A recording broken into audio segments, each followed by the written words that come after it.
Hello and welcome to another episode of Live Talks with Fawole. We have the voice behind the camera, have the wizard, and we have Iykz in the studio. Come on. I said it right. Yeah. Iykz in the studio. Easy. Iykz, easy now, Iykz. Come on, G. Give me some. What you saying? Family, telling Yes, you, sir. I'm happy to have you here today, man. Yeah, I'm happy to be here, man, for real. I'm looking forward to learning some more about you. You know what I'm saying? You're sitting across the table from me. Yeah. And the first thing, like, I want to say is that I'm in awe of your regality. And I give you that, and this is something that I get from you, which you didn't know I was going to say that. You don't know where it's coming from. You didn't know that. No one knows that. But you see the way you wear your hair and your facial, the head of it, it's like a lion's mane. And it's like, no, seriously, but because there's a lot of stuff that, I was thinking about this before the interview, because this is how you are, this is your look, this is how you look. And I know you, obviously. So I was thinking about how it works in Mother Nature and in the world and in like royalty and stuff like that with like chains and, like just kind of celebrating and kind of like having that, the persona. Almost like not dressing yourself up, but it's part of you, it's part of a lion. I realized like today, thinking about it, that's what we look at as a sign of power within a lion. Yeah. It's a sign, and the fact that so many young men and so many people are growing beards and growing certain things that make you different, but your particular look, cause I see the barbers all the time, we use the same barber, innit? You know what I'm saying? But literally, like, it totally goes with who I believe you to be as a person, the energy you construe, stuff that you said to me today off the camera already, which now makes more sense. And just in everything, it's just you are that alpha male, you have got that power, but it's just, it exudes off of you. So that's an accolade to your hair and everything. Well, I appreciate that. No, It's all love, seriously. Yeah, that's love. And you wear it, because some people try to wear certain things, they don't really rock them, but I'm not going to talk about that. You know what I'm saying? But yours, it strikes me as like a young lion, or even a fully mature lion, like a man of power. Do you know what I'm saying? And you're African, and you're Nigerian. Yeah, you know what I'm saying? I'm a chief. And you're a chief. A real one. And you're a chief. See, a real one. I was unaware. Tell me about that. I'm unaware of that. I was unaware of that. I was ordained last year. My father passed, God rest his soul. Wow, rest in peace. We went to bury him in Iykz. Yeah. Stayed there a bit, just in the village, just basking, the culture and everything. And what part? Enugu, and I'm from a village, Oh, nice. Enugu. Enugu State. what? Obuagu, that's the state. That's nice. That's where we are. So that's just like my village side and my family, extended family and everyone. And I was ordained over there, man. Nice. Me and two of my brothers, we are like chiefs, and that comes with responsibilities. Yeah, of course. And a certain level, it's a certain status, and it's a certain, you know what I'm saying, way you have to carry yourself, and things you have to stand by, you know what I mean? So it's crazy how we used to use that word in school. You're a like chief. it was something wrong. You're a chief. That was probably one of the most best insults to get. You know what I'm saying? It's not. It wasn't what you said. It's the way it was the way it was said. Chief, but how could that be an insult? Like when you, as an adult, like, in what way is a chief an insult? Chief. It's crazy. I don't even know where that word came from. I don't know where it came from and why it was an insult. But it was definitely something that was used in a derogatory way, like you're saying. Back in the day, like, and it's such the opposite. It's such the opposite. Such the opposite. Because the whole ceremony, it was like, it was an experience. The things that you have to do, you have to go through a whole ceremony, a cultural experience. That's the best way I can explain it without getting into the detail and it sounding something like this extra out of the ordinary. But culturally, it means something, man. Yeah, of course. And the prayer that goes with it. Yeah. And then the not just all the responsibilities and everything you link to and everything, the sense of pride you would have had. Yeah, of course. It's a sense of pride. You feel a belonging, a brotherhood. Because there are so many chiefs, and when people see you and they know that you are also a chief, they know what you've been through, and they know the process of becoming one and everything. I think Skepta's one also. He got ordained a couple of years back. Okay. Yeah. So what? How do you see this? Okay. How does this you, because it was passed down from your dad to you? Do you see any similarities in you and your father, or in your brothers as well? I am my father. Okay. I am him. Nice. You know what I'm saying? So there's so many. Look, I'm not even gonna come here and talk like me and him had you know, the best relationship. Yeah. You know, I spent half of my life hating this man. You know Yeah, what I'm saying? yeah. Or misunderstanding him, I'd like to say. Yeah, or misunderstanding each I'd say, other. Like, yeah. look, I'm a young buck. I'm growing up in the hood, and he is a military, fought in the war, and like, Wow. So like, he's a military man. He's trying to control that growth. Where Yeah. it's happening quickly when you Yeah. grow up on the block. You know what I'm saying? And the only way he knows how is by a certain kind of discipline, and that discipline is physical, and it's and you know what I'm saying? And, Yeah. and it's Of course I tough, do. and Of course I do. I come from the same era. right, and it's tough, and it's structured. It's so structured where it's not, when you want to do something, it's an impulse. But for him, it was a business. Yeah. You know what I'm saying? Like, no, you owe me these beats. Yeah. They don't go. So you know what I'm saying? Like, Seriously, yeah. it was a business. Yeah. Discipline for him was his business. Yeah, You know what I know old school, because I'm Nigerian as well. I know how it works with like parents from that era and us from this era. But then also to have a father who was in the military as well. Nah, he was different. Yeah, But he was known on the block for being outside. Like, everyone knew who my dad was. He was outside fighting neighbors and yeah, just protecting the family. You know what I'm saying? yeah. You see, I grew up knowing a dad that was outside fighting to protect the family. So, you know, when Will Smith did that thing the other day, I understood it. I'm sorry. Serious. So Because I grew up seeing my dad outside fighting for the women in my family. I had 3 sisters and a mum. I don't think that what Will Smith done in terms of what his internal reason for it. It's just that we've watched him be mocked a bit too much, and then you decide to slap Chris Rock at the Oscars. It's like it's more of an outburst. Yeah. That's how I took it. Yeah, you know, like I didn't take it like it was a Chris Rock thing. I just took it when like you're it was when you're referencing to to your dad protecting the family, there wouldn't be one time where that something could slide like that. There would be no stories of your wife doing entanglements and telling you on table and telling him on the table. But this is the thing. We saw too much. We saw him endure. We never, like, you know what I'm saying? We saw him endure insults, the disrespects. We saw him endure a lot. So we just felt like, nah, you didn't have to do that there to Chris. I'm not saying that I didn't understand him, the honor thing. You know what I'm saying? I understand that part. I think he picked the wrong place and the wrong time, though. I think he done lost his mind. Yeah. It felt like he lost his mind. He could have just shouted. If he just said, don't speak about my wife like that. Yo, don't speak about my wife like that. You know, like, on a serious he could have made it on a serious one. He could have done a lot. He could have done a lot of things. Yeah. But one thing about me, I'm never the type that will try and impose how I would have handled a situation onto other people, because you just can't do that. And no, it's just not 100. But Will Smith is a man that teaches us but it's better thinking. Correct, but that's why we hold him up to a better standard. You know, I feel you, but you need to understand also that I always say this, all emotion is temporary except one emotion, and that emotion is love. Love is the only emotion that's real, and it can make you do things that you don't even understand. This is your philosophy. This is just what I believe. Yeah, this you believe. Okay. No, right? let me finish. I don't want to say anything. You can go on. So love can make, and that's, anger comes from love. Things like hate comes from love. Everything comes from Pain love. Pain comes from love. Love is the super emotion. Do you see what I'm saying? So when humans, we're complex characters. We're not robots. We can do things out of character, in character. Sometimes we can't even explain why we reacted like that in that moment. Fair enough. And that's when I see something happen that just looks out of character, but at the same time, someone who's in the industry or in entertainment, I can only know what Will shows me. I'm not going home to his house and having dinner with him. I don't know this man for real. He has a whole team around him that's built the brand of Will Smith.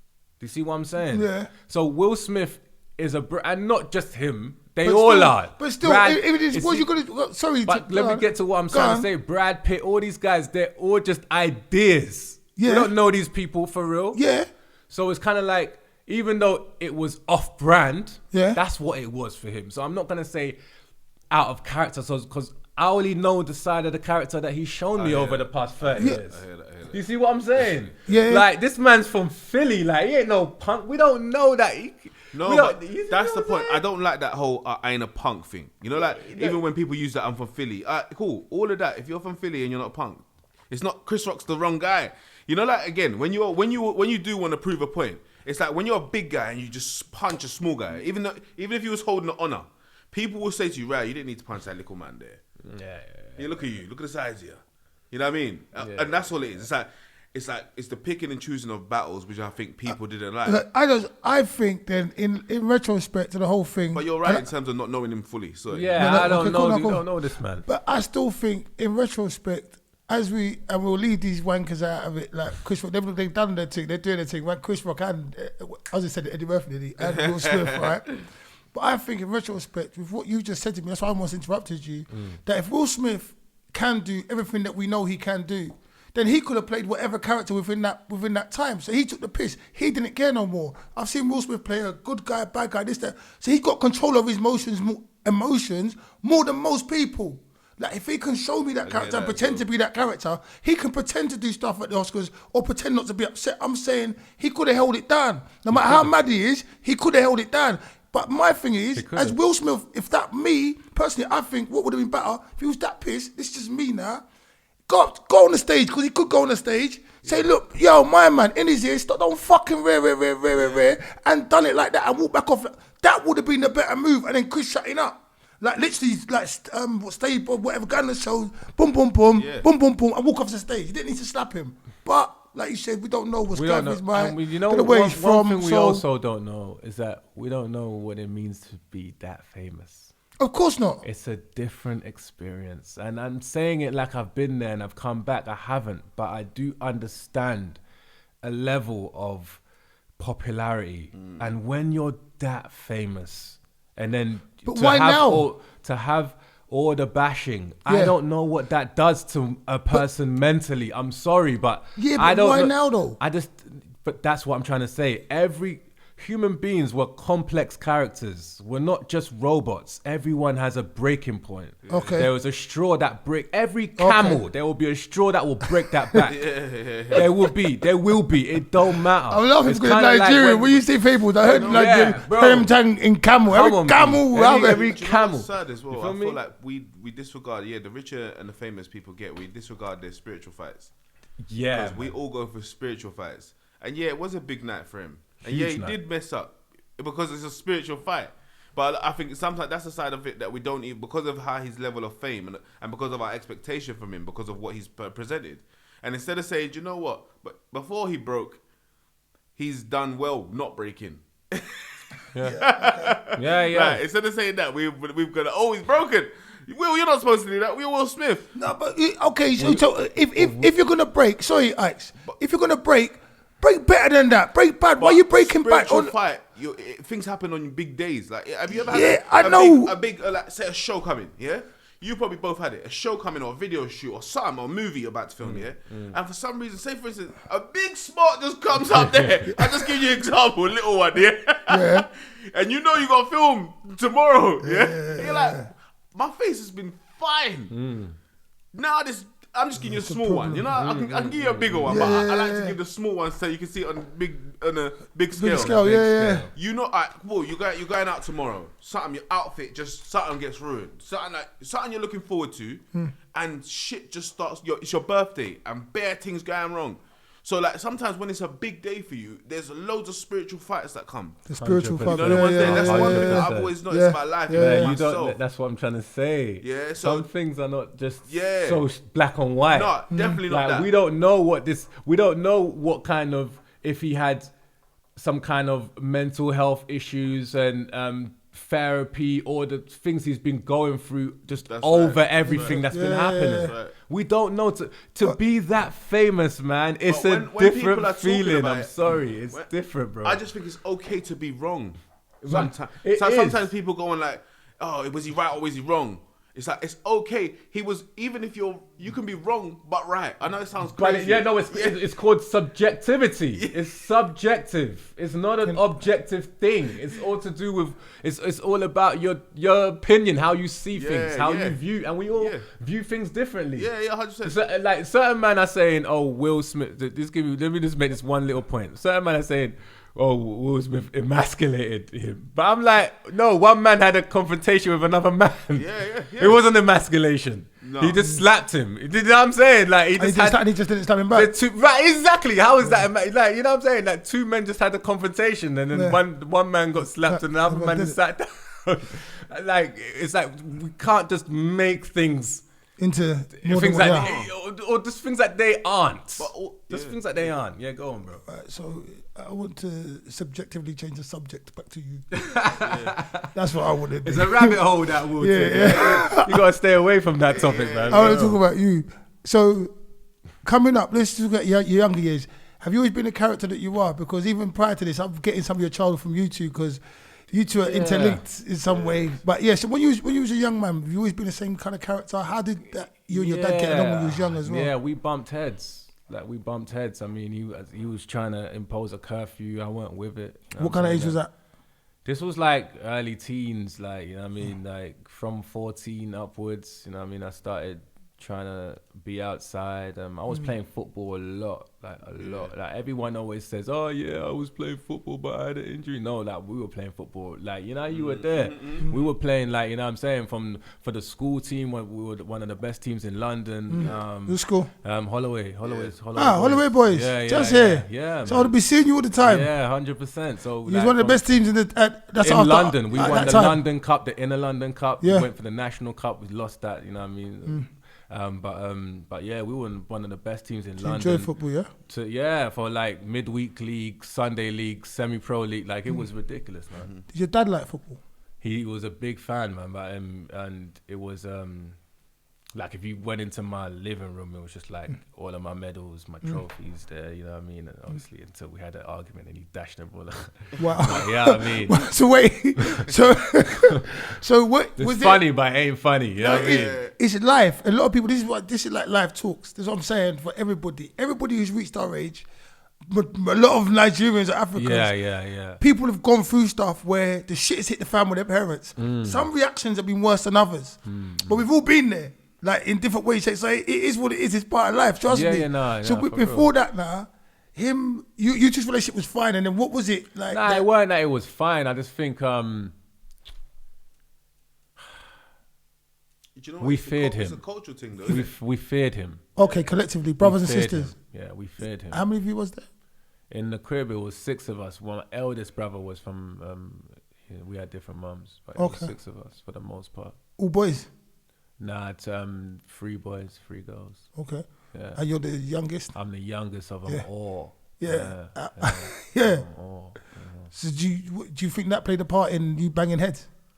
No, I just think I was just different. I was adventurous. I was outside. Do you see what I'm saying? I don't think no one analyzes the difference of coming to another country, and then raising children in another country. Yeah. And then when we were growing up, we didn't understand the difference. So we're in this different country where people are being dealt with different. Yeah. That neighbor, he can do this, he can do that, he can do this. Okay, and what the kids are saying, that makes a big difference. Yeah, we're being brought up from the way one particular country does things. Right. And we go to a country that's multi-cultural. Right. And then we don't know what's fair, what's not, but we're all adapting. Yeah. That makes sense. Yeah, but then your dad wasn't changing it. He was keeping his own rigid thing. Bro, guys, you see this accent? Yeah. This is my second accent.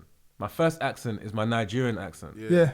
So my English accent is my second accent, but I was born here. So inside my house was Nigeria. And I step outside, I'm in London. Wow. No, it's a beautiful thing, but hold on. It's crazy. And the way you emphasize, I would say again, and you laugh, it even brought you to laugh. Inside I laughed a bit, but the way you said it was very pleased. Say it again. Yeah, inside my household was Nigeria. Like, it's almost like he was telling me that is where Nigeria is on the map. The way he said it's like, that's where it's like, inside my house, Nigeria. Villages. Serious. You feel the heat as you open the door. Yo, it's crazy. You know how crazy it is when I go back to Nigeria. When I started, the first time, they didn't even understand how cultural I was. How you got so cultural, you mean? Or They just didn't understand it. Yeah. They didn't. They just thought, how could you be just like us when you grew up over there? Yeah. Because inside my household was Nigeria, Nigeria. bro. Everything to a T. To a Yeah. T. Yeah. You know what I'm saying? What's your fondest memory of growing up? Oh, man, I don't know. The time when you all laugh, everyone was happy, or just a nice time, a warm time. What, we talking family time? Family time, yeah. In Nigeria, in London, Nigeria. We're going to call it London, Nigeria. No, I think the Christmases were dope. Christmases was always dope. You know what I mean? I remember opening presents and like it was always a good time, Christmas time. You know what I'm saying? Anything that stands out in particular? He was younger, so he got the most presents. You know? Nah, I just remember that. I just remember he's youngest. There was just the order of how things flowed with the food, and then my dad would cut the turkey, and it was just like an order. You know what I'm saying? And everyone was there. Everyone was present. Yeah. And that was just always a good time. You know what I mean? That's those times there. You definitely there's very few good times, to be fair, growing up. And then, you know what I mean? Just between everything else, it's hard to pick out the good times. But there were some good times, man. See, so me personally, in my past, when I've had times that haven't been so good or I'll call them growing pains. For sure. Some of them have been of my manifestation. Like, do you need something? Nah, Okay. Some of my manifestation. Like when I was young, I used to go out and get in trouble. When I come back, I would get in trouble when I come back because I wasn't going back to a household where I had a weak parent. I only had one parent, but I had an African parent, a Nigerian parent. Right, You know what I'm saying? Yeah. So some of them was my own doing. But even though in those things, I was like, it's as long. Was any of those things in your past, your history? But then also, some of them weren't of my doing. Like when my mum went away out to stay with my uncle was just like, he was a terrorist. Like, so the way he run his house was different. So that wasn't a nice kind of like memories for me, if you get what I'm saying? So Yeah. I posed to you, just I'm wondering, like, was some of them self-inflicted? Was it, like, how did it work out for you? Because life's different. Yeah, I mean, look, we're on the estate in Hackney, bro. Like, you know what I'm saying? On the edge of Hackney, we don't have mad money like that. Yeah. You know what I'm saying? So, like, when you growing up and... I want you to elaborate, give me a story. That's what I'm fishing for, a no, story. it's I'm just fishing, like, I'm fishing for there's something, 6 you of know what I'm us. saying? There's 6 of us. There's only 3 bedrooms. Like, you know what I'm saying? There's a lot of people sleeping together. Yeah, okay. You know what I'm saying? So it's like I grew up wanting things. You know what I mean? When it was non-uniform day at school, you were shook because there was just no clothes to wear. Bro. Yeah. You see what I'm saying? There was no good clothes that you were proud of wearing anyway. Back then, you wanted like the track suits. You wanted the designers. You know what I'm saying? Trainers. I wanted trainers. I used to have Dunlop. You wanted trainers. The trainers. I never had any of that. You know what I mean? So it was like when you start getting to an age where you're like 14, 15, you start wanting things. You're out on the block and you're seeing things. You know what I mean? And then you start going to get it. Any way you could get it, you're gonna go get it. You know what I mean? Yeah. And then that definitely raised some eyebrows. You know what I mean? When you bring trouble to your door, you know, bring the police start knocking on your door, like, yeah, we caught your son, blah XYZ. You know what I mean? So that must have been difficult for them for the family to see. You know what I mean? But I was a smart dude, man. You know what I mean? You get caught once and then, Don't get caught again, yeah? But it's just it was definitely an interesting thing because it's kind of like risk reward is just not something that you learn on the block. You know what I'm saying? Yeah. Like, you're taking all this risk you don't. for very little reward. Yeah. So and the stress and stuff you get from stuff, that. I grew up taking risk. All I know is risk. There's certain things that people are sweating now. I can't believe you're sweating this because I've been taking risk all my life, man. Yeah. Do you know what I'm saying? But then it's normal to you.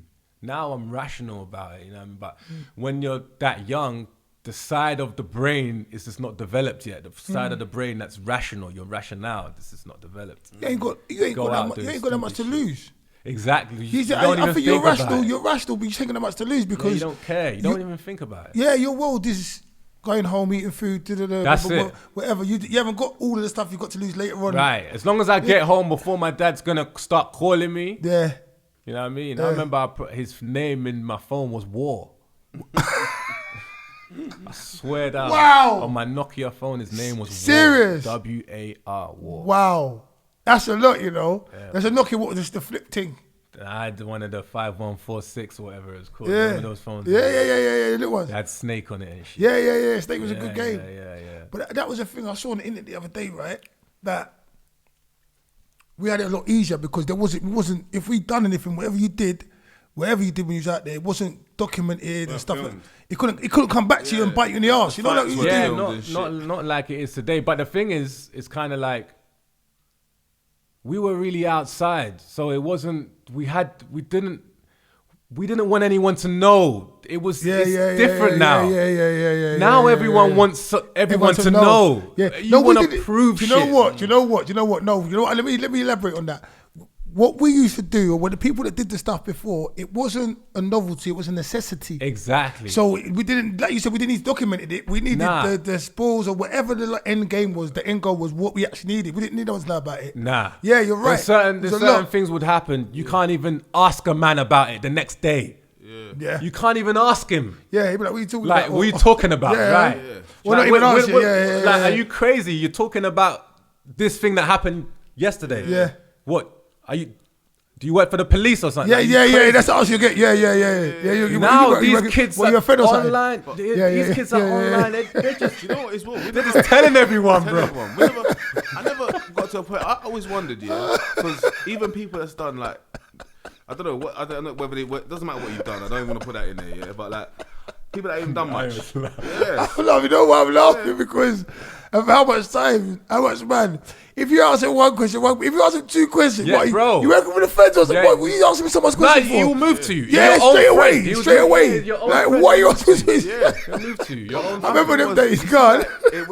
We had code. Where did you tally up? But you see, like these days, I don't know. I know it's like, where do people tally up where they can actually call themselves this guy? Because back in the day, we didn't even want to be this guy. Right. I was just getting on with like the things that are happening. Like I didn't never put no title on. Like other people might say things about you, but you never. There was never a time where I said, right. I'm the guy, right. I'm gangster, you know, Right. because I've done this. This. That's money never right there. thought like that. No, we just one said money. bag of things that we've been through. Yeah, that's but money. You didn't even think about this. You see someone on the road. Hi, how are you? You alright? You need help with shopping?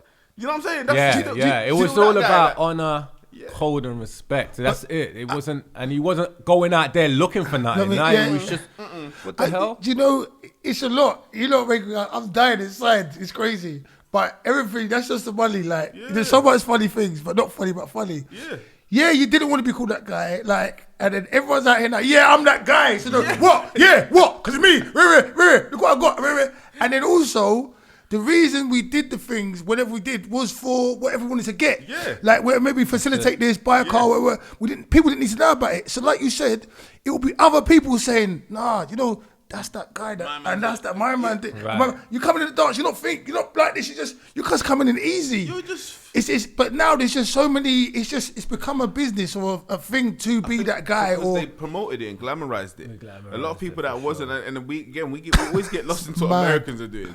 But their world is different, and they got 54 states. Like, and one state is the size of our whole country. Yeah. And we're trying to compete with these people, you know. And then we're trying to compete with all of their states as well. We're not even trying to compete with Atlanta or New York or Chicago. We're trying to compete with all of them. I never thought about that, you know. State, yeah. Every state is the size of your whole country. Wow, some are bigger. Yeah, 100%. Yeah, but man, they don't understand it. Let me get. But I was nothing. I wasn't really like the badness guy. I was just more about the money, man. I just wanted to get the money. You just came up in the time. It was about the paper. But sometimes it equals the same. Like, I'm not calling you by the whatever. But like, means to an end, the ends to a means. Yeah, you know 100%. Like, when I was young, I never had the money. I had to go and get it. Not saying anything other than that. But you good? You unplugged. Earphones. You back in there? I'm back in. Yeah. Make sure we got it. Yeah, we got. Yeah. I like that. But then, so friends and that coming up, because you talk about friends and we're gonna go into your real kind of like the meat of what you do Yeah, now as yeah, well. yeah. The friends and that coming up. How do you think that shaped and kind of focused what you did, how you did, where you got to, kind of like, or what kind of things you did do and what kind of things you didn't do as a youngster, moving up into getting into your late teens, into your early 20s and stuff? Man, I mean, I'm someone that I'm a sociable dude, you know what I'm saying, and I'm someone who's like liked, you know what I'm saying. So I had different types of friends, see, and from all. So I'm someone that, even though I was from this area, everybody likes Iykz. Nah, Sorry. Go. A for effort. Come on. But like, Iykz gave me an energy. But what I'm saying is guy, that sorry. I wasn't one of those dudes that, oh yeah, you from here, so you can't be seen over here. You can't be, bro. I had dudes everywhere, yo. You know what I'm saying? Like different areas, Tottenham, Hackney. It doesn't matter, man. What were you talking about? The come up, yeah. Like even when do you ever think about how they put us in classes? Right. Like as an adult, you know, like I think back with the things that I know now, things that I know, like, and I looked at the classes that they put us in, yeah, and they had like 7C. That was like mad whiteys. Bare whiteys. Bare mad whiteys. And 7F. Yeah, wait, 7L. No, 7L. 7L. 7L. I think 7G had niggas in there. And 7G was black. Man. Yeah. The bad black youths, yeah. It's crazy how we remember this shit. Yeah, no, of course. 7G was literally bad black youths. Part of your history, you know that? Yeah. Part of both of your history. Both our histories. Then they had 7C that was bad white youths from all their estates. Yeah. They had 7L that was like, I'm not saying it in that way, but they was kind of soft, innit? That class, in a way. 7L. They were cool guys, but they was very nice. They were nice guys. It was like a very nice guy class. Yeah. When you think about the people that was in 7L, then you had, was there one more? It's just, there was us. School's different. 7B. See, 7B, I always looked at our class like, this class was picked in some different way. You know? Yeah. When I think back at it, I'm looking at the characters that we had. We were so well balanced. Yeah. And it was called B. That's a fact. So it's like, right, this. We were well balanced. They gave us B. So we was, maybe they understood we was balanced. These kids are balanced. Yeah. These ones are G's. These ones are like. It's crazy. You see that the whole class balanced, bro. When you think system. about our class, like all the different characters. It's true, because we had smart dudes. We had dudes that could fight. That dudes could play Cockneys, football. Funny, Ricky, Lee. You know, like we had all the toughest. We had the toughest dudes. Yeah. The dudes that were smartest as the well. Best ball players. The best ball players. It was just like a balance. It was a balance. So Seven balance, bro. Looking back at those years now, what's the most the apart from it being balanced? Do you know? Because we had to. When you came to Holloway, you had to rock. Yeah, you had to fight. You had to fight, yeah? Had to rock. You had to fight. So there was that's what I'm saying. That our class that was more balanced. We kept the balance because our class could rock, but we wasn't arseholes. Yeah. We weren't arseholes. We were cool. That means you lot's class was one of the strongest classes. No, we were still. But that's what I'm saying with the balance of it. Yeah. Like, maybe that's why you thought you're balanced, because you could all fight. No one could tell you it was unbalanced. So no one could mess with you. So our class, so then maybe that's they needed us for everything. Needed us for fight, and they needed us for football. Yeah, so, that's a fact. Yeah. You know what's there. So we kind of, but at the same time, we still learn. We can still come to our class and learn. Yeah. Right. You get what I'm saying? But that translates so much because that's how I am. Trouble never follows me because I'm a cool dude. I've got nothing but love inside me. You see what I'm saying? And when you've got that inside you, it radiates. Definitely. You see what I'm saying? So trouble has never followed me. Like, I'm not someone who gets into shit. I'm just someone who's respected because people know what I'm about. You see what I'm saying? So that's just the way it is, and it's a good position to be in, and it allows me to just have a lot of people that, you know, a lot of like people that I connect with from different walks of life. Yeah. You know what I'm saying? And it helps. How have you managed to sift through? Because if you are so receptible or you are so sociable, surely occasionally you attract the wrong kind of people. You got to keep them away from you. How have you managed to like sift that through the years? Sometimes I'm a prevention dude. You know, I think there was a story when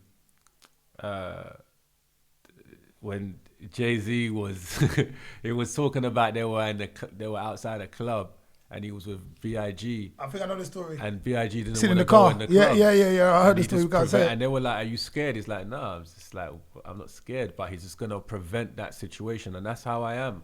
Okay. If there's someone going to be somewhere, and I know me and him might have an issue or whatever, I just won't go to that place because I know how I am when there's an issue, and I don't want to press the button. I don't want to. I don't want to be in that situation. Why?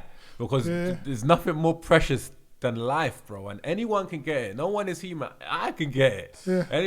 I'm very careful about the energy I give out because that's the energy that comes back, and it might not come back to you directly. Maybe one of your family members, someone you love. You just never know. And I'm very careful about the energy I'm putting out there. You know what I mean? And how. But it's something that I've thought about only as I've got older, though. But I've just always been someone who's always trying to prevent the smoke. You know what I mean? Because I just think that's what OGs do, man. They don't. You're OG, I like that. I'm a young OG. Yeah, young one OG. of the Yeah. All right, listen. The youngest. OG Iykz in the studio. I love that. But what I was asking you as well is because over the years you've got people around you. Forget the smoke thing. Like you've got people around you who should be around you, shouldn't be around you. Sometimes if I'm having the same conversation with you when I'm 15 or 16, by the time you're 25, 26, by the time I'm 30, you're not really going to be around unless you're actually my blood brother or something like that. You're not going to be around anymore. Yeah. Do you know what I mean? Because it's long, innit? Yeah. And then if I'm not having the same conversation, but you're still moaning about the same shit, or you're still going through the same thing, that you're still going through the same cycle, and I'm still having to bail you out, talk to you about it, whatever.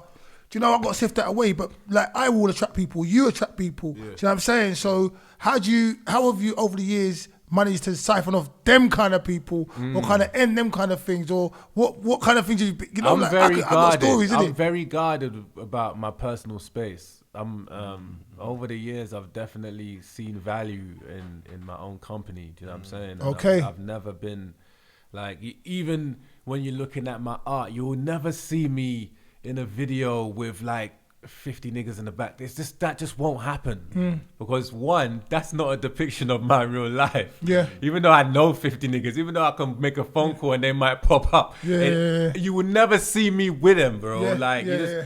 That's not how I live. You know what I'm saying? And it don't mean they don't fuck with me any less. That's just, they just know that I'm just not that dude like that. Do you see what I'm saying? So I'm someone who's very guarded about my personal space, man. You know what I'm saying? So I can be out. How I've done it is like I am extremely socially selective.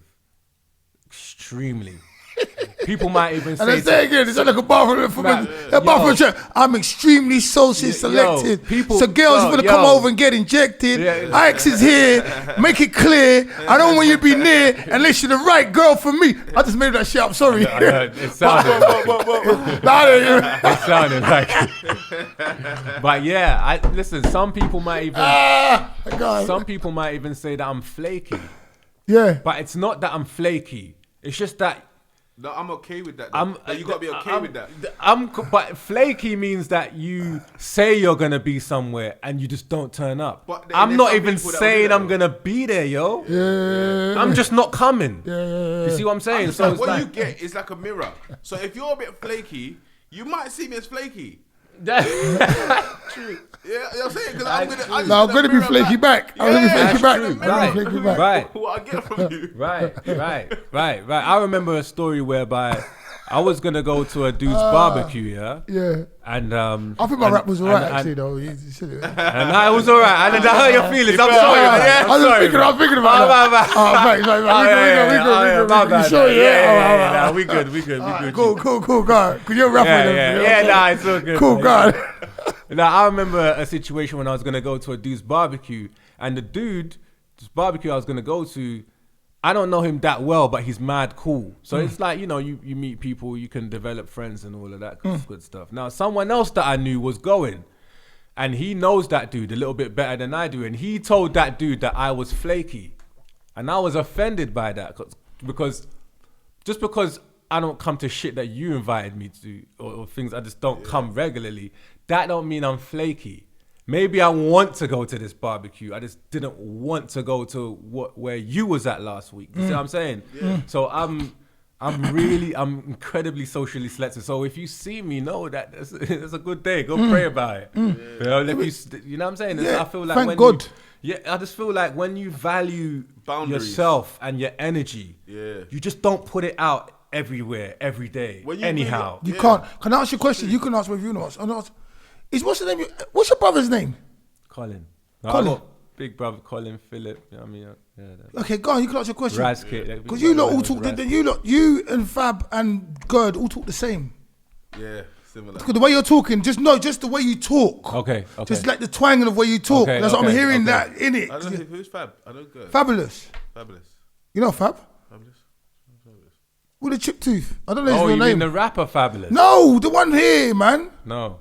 You do. I thought he's with Gerd and all them lot and Conan. You remind me of all. You lot sound the same. Okay. You know Fab, innit? I might know him by face. Fabrice. If you talk and he talk, I'm hearing the same thing, bro. People watch the interview and they'll hear. You won't understand. But He must be an amazing guy, man. My G. He's alright. Boundaries, yeah. I thought I knew what that meant. Yeah. Right. Until I knew what it meant. Right. You know what I'm saying? Yeah. Like, I understand boundaries on that basic kind of way. You know, like 100. when you're playing a game or something. But you see, when you learn what boundaries really means, Right. and you understand it for yourself, it's one of the best things that could happen for you. Telling you, man. Because you realize that some of the things that you felt ain't wrong. And you know, having distance from people, even with his family, is boundaries. Yeah. Like boundaries. When you really good. understand your boundaries and what they really mean, and how important they are to you. Yeah. Yeah, and how important they are to your navigation in life as a person. Yeah. Right. Very important. Right. And that's the same thing. I didn't realize what putting on your armor was, or your spiritual armor. Put your armor before you leave your house. Yeah. To me, it's the same as boundaries, that you can't get infected by certain things from certain people. You don't allow it to happen. Yeah, Because you're ready yeah, for it. When you're yeah. like, when I was younger, when I was coming up, there wasn't a boundary. Like you said, I didn't know, or I never had the armor on them. Like, you think, like, that's what I was trying to get at before, because I know you're a successful artist. I think you're a great artist and everything, but when you're good at something, you get hate. You get haters. Yeah, we're on our way, man. I appreciate that. No, man. you Thank are. But content. you get haters and stuff, and sometimes you don't identify them. They're not as clean cut as the usual kind of haters when you're warm and Yeah. But then if you've got your armor on, if you've got the right kind of boundaries, it helps. You know what I mean? And creating a boundary, it helps a lot. Yeah. Like, mate, Yeah, there's some but shit stories, but some it's good all ones. about being sure about who you are. You know what I mean? I think that, once you understand who you are and you have that inner love, that inner strength, you just don't care about how other people view you, yo. And that's what it means to be an individual. Definitely. That's what it means to walk with pride and honor, because it's kind of like whatever you put on is a reflection of how you feel inside. Do you see what I'm saying? Like when people like wear like a lot of black and that's a reflection of how they feel, how they see Inside. themselves and all of that good stuff. So it's like, I always just try and just give out the right energy, man. Sometimes I'm be tweeting something mad, yeah. Before I send it, I'll ask myself, even though what I'm saying is right, why does the universe need this energy right now? And then I just cancel the tweet and delete it. See, one for me now, I want to do a quick little live, is you started it off so well. I went to people you just said, but I can't remember what you just said now. So I want any advice for anybody out there that's living their life, young, old, that's coming up, people that want to do stuff. Because you said, but you talk about self-love or believing in yourself just now. That's how you started what you're saying just now. Yeah, I know that. So that, what you said was very poignant. So You want me to start the lives again there from for you. Get them any advice for anyone young out there, anyone trying to live their life, trying to find themselves in the world. You have to just start. It's just straight from the heart, however you think or feel. Okay. You're very, very, what's the word? Inspirational. So get them some inspiration. You know what I'm saying? Get it to them. Get it to them. I think finding your truth is one of the most important things in life. To them there. Your truth. Once you make your mind up, that's the first thing, you develop an inner strength, an inner love for whatever it is you do. Therefore, when you create whatever it is you do, you have an inner love for your creation. So you can't be affected by any outside affirmations. So that's the most important part. Outside informations, good or bad, would never affect you once you have the inner love. But everything you've ever dreamt of is on the other side of fear, because fear is what stops us from living our best life, our best dreams. It's just fear.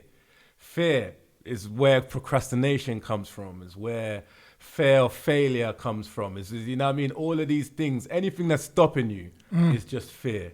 And so once you get on the other side of fear is caring what people think. Even when you come from an African household, they're so thick. Why do they care about what the other aunties and other uncles think? But that comes from fear, you know? So if you want to express yourself, or you're starting out or whatever, you just need to get over the barrier of fear. And I'm telling you, it sets you free. That's the best thing I can say. Nice. So it's inner love for whatever you're doing. Inner love, man. And getting on the other side of fear. Getting on the other side of fear. So Iykz, give me some. Yeah, give me free. That's wisdom right there from the chief. You know what I'm saying? Right there, one thing I always say that we have to always remember ourselves and for other people is that the journey is long. It's a marathon. It's not a sprint. It's a marathon. Right. And why it's a marathon is that even when you're getting better and you have the, let's say, like you have the philosophy. Yeah, you might have the way of thinking, and we might say, look, as nice as we're saying now, like we're saying some really good things and on how to think, but there's always the past you that fights you. Yeah. 100%. This is what a lot of people don't understand. Like, once you just change your mindset, you're just gone. Yeah, nah. Like, there's so many different versions of you fighting you. Like, even that whole thing that Carl was talking about with the individual. Right. And that never left me. One time I came to one thing that you brought me with Carl. And he was explaining the word individual, and he broke it down, and he's like, in divide dual, yeah, and it's like within us, there's two animals. Do you remember? Yeah. Now I am. Now you're saying it. I'm remembering it. When you said the animal thing. I remember certain things when it. You know what I'm saying? When he broke it down really good, and he said, there's, you know what I'm saying, that you got two animals. Yeah, I remember. The animal. You know what I'm saying? You might have a lion, but the other one might be a whale. You know what I mean? Or the other one might be a. You might have everyone goes on like they're just full lion, you know what I mean? But the other one might just be a bird. Yeah. We always want to be like a penguin or something. Something that can't fly. No problem. There's one side of us that's that. What's the other side though? Right. We don't like to discuss the other side. There's different sides of us, and that jewel that's inside of us, that jewel that makes us divide jewel, like inside divide jewel. There's two versions of us. Right. So it's like we've already got two versions of us. Yeah, and then we've got our experience. So then even how we reflect on things, it's crazy how perspective and perception can change everything as well. So how we even look at our past can be changed by how we when we change our perspective and our perception.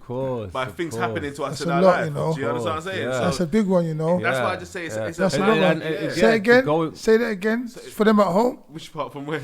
No, just put your perspective. Yeah, your perspective and your perception can change even how you look at the history. Yeah. With time, depending on where you're at, your perspective and perception can change. Just like for an example, going back to Nigeria last year from my father's burial, it made me understand him a lot more. 100%. A lot. It's not even close, a landslide. And it doesn't make the things he did okay. You know what I'm saying? But it changes your perspective. But it does make me understand. Yeah. See what I'm saying? And an understanding is formed. The first step of healing, of the healing process. You know what I mean? So that's it. So I like good things, you know. Perspective, perception. What you just said, and it's the first part of the healing process. And even the fact that you've been able. The reason I shook your hand as well is that God blessed you enough for you to have that clarity, have the mind for that clarity, have the time to share it. Go and see with your 2 eyes, have the Father, 100%. Have the realization. Some people don't get to this point. Some people live with resentment. Some people die with the resentment. Some people live without understanding. Without, you're not condoning it, but understanding it's a lot. But you have to be willing. You have to be open and willing, and that comes from inner love again. Because once you love yourself, and you have nothing in you that but love, you just don't have space to hate anyone. No. It's a waste of time as well. Even people who has wronged you. Like I just don't have the space in me to hate. I mean, there's people that can never call my phone again. Yeah. or even say hello to me on the street. Yeah, You see what I'm saying? yeah. But I don't hate them. Yeah. Go and eat. Just don't eat on my Yeah, table. yeah, You know what I'm saying? You can't eat here. Yeah. Go and live your life somewhere. You know what I'm saying? There's no hatred in me. Yeah. You know? I love that. I love so that. you have to allow yourself. Some people don't want to let themselves to even. They just stay angry and. But that's such a weight to carry that, like that anger. It is. It's a weight, man. It's too heavy. It's too heavy. Please tell them again at home what's too heavy. The weight of anger and grudges and resentment is too heavy. That's man. why they say let it go. forgiveness is a gift for yourself. Yeah, exactly. thank It's you. not about you. What's that one? It's Forgiveness is a it's gift for yourself. Forgiveness. It's not You about- lot it's are about dropping them. bombs, man. Yeah, it's not about them. It's about you. Forgiveness and everything is about you. So So it's you love. can sleep at Wait, night. slow down. You know, slow down. No, for me to soak it up. What was your one before? Forgive. What did you say? Forgiveness is a gift for yourself. Forgiveness to give for yourself. gift What was for you saying yourself. beforehand? The weight. The pretty weight much of saying anger. that. No, the weight of anger. Yeah, the weight of anger, grudges, resentment is too Okay, heavy. cool. Let it People go. at home, the weight of anger, grudges, resentment is too heavy to carry. If you're not feeling well, or you're feeling tired, or you're feeling downtrodden, because you're carrying nonsense from But something listen, else. I And think- wait. Yeah. You're carrying nonsense from something else. That's Then true, also, that's true. the next one, Forgiveness is a gift for yourself. forgiveness is a gift for yourself. Give yourself some forgiveness. Whatever you're going through, whatever it is, whatever you're carrying, forgive yourself for doing it. Let it go and live your life. Start living today. Voice behind that camera. Iykz Reels, I'm telling you, you lot just fed me something. I want to feed it to them. That's why I had to just feed it to them. For sure. You know what I'm saying? Because people are carrying shit At the out same there. time, I understand certain things. So there are still demons that's still in me today that come from my upbringing, that come from my environment where I was raised. That I pray it goes one day, but it's something I still battle with. And that's Let him talk. and Sorry, that's, sorry, guys. it's- Sorry, it's- Drew. that's just it's just that thing that we have as men, that if someone does something to me, could be the smallest thing, I'll never forget it for 20 years. You could barge me and I'll be thinking about it until I do something. And that flaw, that it's a big flaw, man. Do you realize already, like, if by you identifying it, you're already I'm on the tr- road. You're I'm the. trying. No, you've Yeah, identified like it. I'm trying, So you're yeah, on the like- way to dealing with it. Yeah, I'm trying to deal with it. Without identifying, you can't deal with it. You're good. Yeah. You know you're I'm good. trying to deal with it. No, you're I'm good. trying to You're deal dealing with with it. it. That Just thing because. Some of it's your star sign.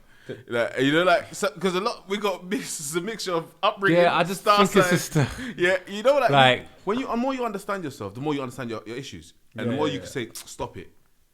You know what I mean? Like, don't Let stop it go, stop let it Yeah. go. But there's this part in me. But do you know what? It's the glorification of it in our community, and again, even within hip hop music, Yeah, I'll for even go sure. as far as to say For that. sure. So it's like even something that you're passionate about. Like the get back and all that. Yeah. It's bullshit. But you Yeah, take it's in a lot of No, it. it's bullshit. When you love a certain thing, you take in a lot of the perceptions of that world. So that starts becoming what you're like. I'll be real. At this age, I listen to hip hop the least now. At this point in my life, But and go on. there's reasons behind that. You know, the one's there because of the way it takes me mentally. The frequencies and all that. Yeah, frequency. I like rapping. I like J. Cole or something. If you're gonna listen to even Kendrick, but more even J. Cole, because J. Cole is the best. I just like it used to be a battle for me, but it's so the guy. it's Nah, so it's J, man. I don't know, but this is to me. I'm not being to your thing, but I'd apply it to myself as well. What you just said is bullshit, because you know why? You've conquered so much, Iykz. Yeah. So if you're gonna say to yourself, I can do this, I can do that, I can do this, I can do this, I can do this, I can do this, I can do this, but I can't do this. It's bullshit. Well, it's what I'm you said saying, about the inner thing, the individual fight. Because if you tell that cunt to shut up, they'll shut up. And I'm saying it because I've reached myself. I was upset about something. I lost something just recently, and I was angry. I was like, "Why are you being angry? It's not going to change anything." But I'm still angry. The battle was going on inside me, but I knew that my anger wouldn't change what was going on, and it wouldn't. It was just nonsense because there was nothing I could do. But I'm fucking angry. Okay, you're angry. So what? So I'm just saying. And certain people it's don't an inner mean fight. to- It's a fight it's with an inner yourself. fight. Certain people just don't mean to disrespect you. No, but disrespect Like, is a perception, though, Iykz. It's right. That's what It I'm trying doesn't to matter. say. It's That's why- how you perceive it, whatever it is. Right. It's down to you, and you're an Just intelligent like guy. I'll give you an example. There was a dude. I was in the gym, And now I'm doing Superset. a superset. So I'm using 2 things, right? So, but I don't have to use one of the things. I can take that somewhere else. But so if someone wants to use this thing, I'll give it up. So a guy wanted to use it, so I gave it up. And I moved my weight to another bench so he could use it. But he didn't use it. He started doing something else somewhere else. And he didn't say anything to me about it. And I found that disrespectful. Because I've just moved this thing for you and you didn't even use the thing. You're doing something else and you couldn't even say, thank you, but I only, or I don't know. I just felt like that was because I've given it to you. I've got something for you. I've got something for you, just thrown bro. it back in my face and I couldn't stop thinking about it. Yeah. I couldn't, just that little, Why? now I'm thinking about it, it's so stupid, but for an hour after I was still thinking about that thing that I did the same thing. I'm still I couldn't believe it. Now I'm, bro, this thing happened bro. like 2 weeks ago. I can't believe that I was that stupid. It's not stupid, No, bro. You know what it is? Once, let me hit me. Yeah, It happens to me. I couldn't believe Sorry, it. Jake. I've been I jumping on was- you. I was heated. I No, wanted to bro. say- I wanted to tell that guy These off. people have told me this stuff. You gave that person too much expectation. You didn't have to fucking move for them. Yeah, I didn't you didn't have have to to do move. nothing. I was Even he just moved trying for to him. be So nice. he I didn't have to. moved. He didn't have to be appreciative of you moving. Do you know what I'm saying? And the minute we stop moving for people, and that's not you moving for no one. That's the nice guy inside you. Not everyone deserves that. Not everyone appreciates that. This is, I'm having, and I'll be honest, on like that's the whatever TV this is. I'm counselling over this right now. 'Cause I've been getting vexed with people about not responding like you said, like literally losing it, bro.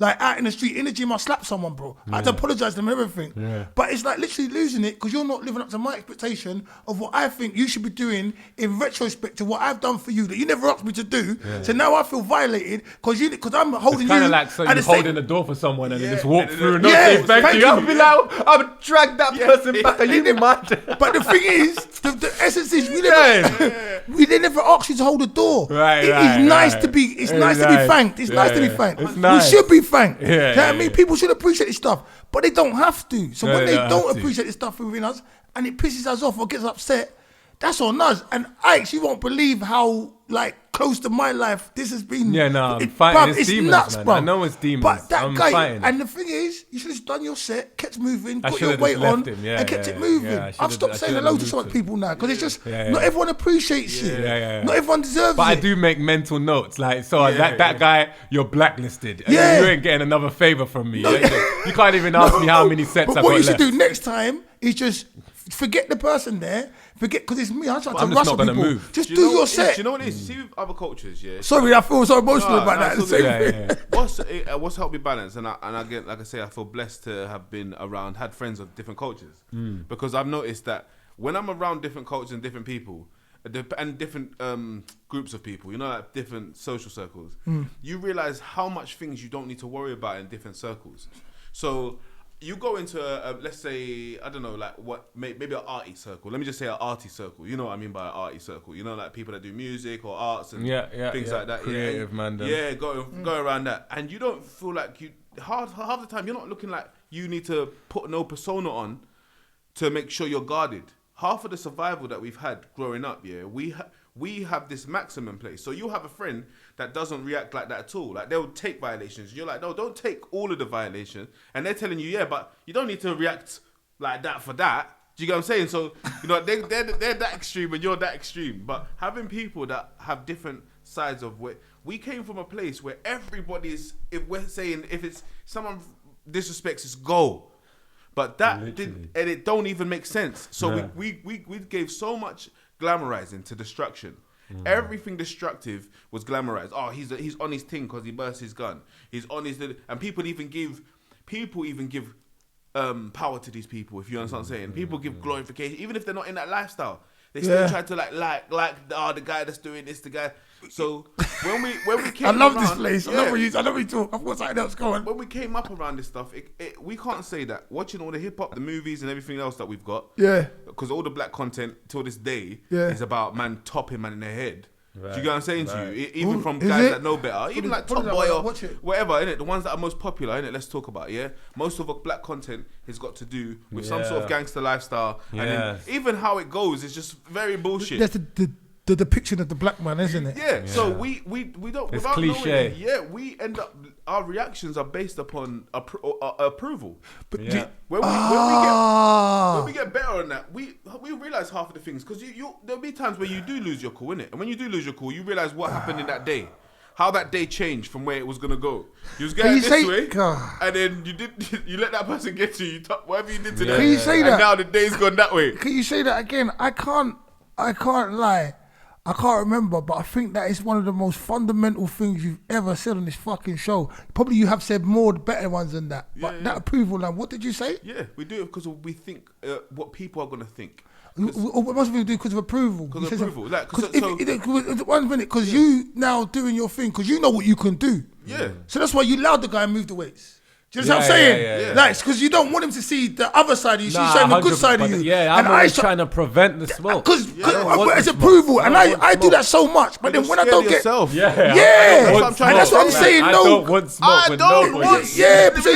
Literally. I do it for approval. You don't I will know. open the door or be nice for approval. Oh, he's a nice black one, or he's a nice. He's not. He doesn't You look. don't And it's know. not. It's that's I bad, know, bro. But even amongst each other, we hide our intelligence. No, but that's what So- I'm just saying to you. I totally concur with everything you said. It's like you just dropped a fucking nuclear bomb on me just now. No, That we do we things don't for want approval. So smoke. when you don't, or when I don't, I don't reach the approval that I expected or I wanted to get. Yeah. It upsets me Upsets in me. whatever way, shape, or form. It upsets me because Ah. you're supposed to look at me like this.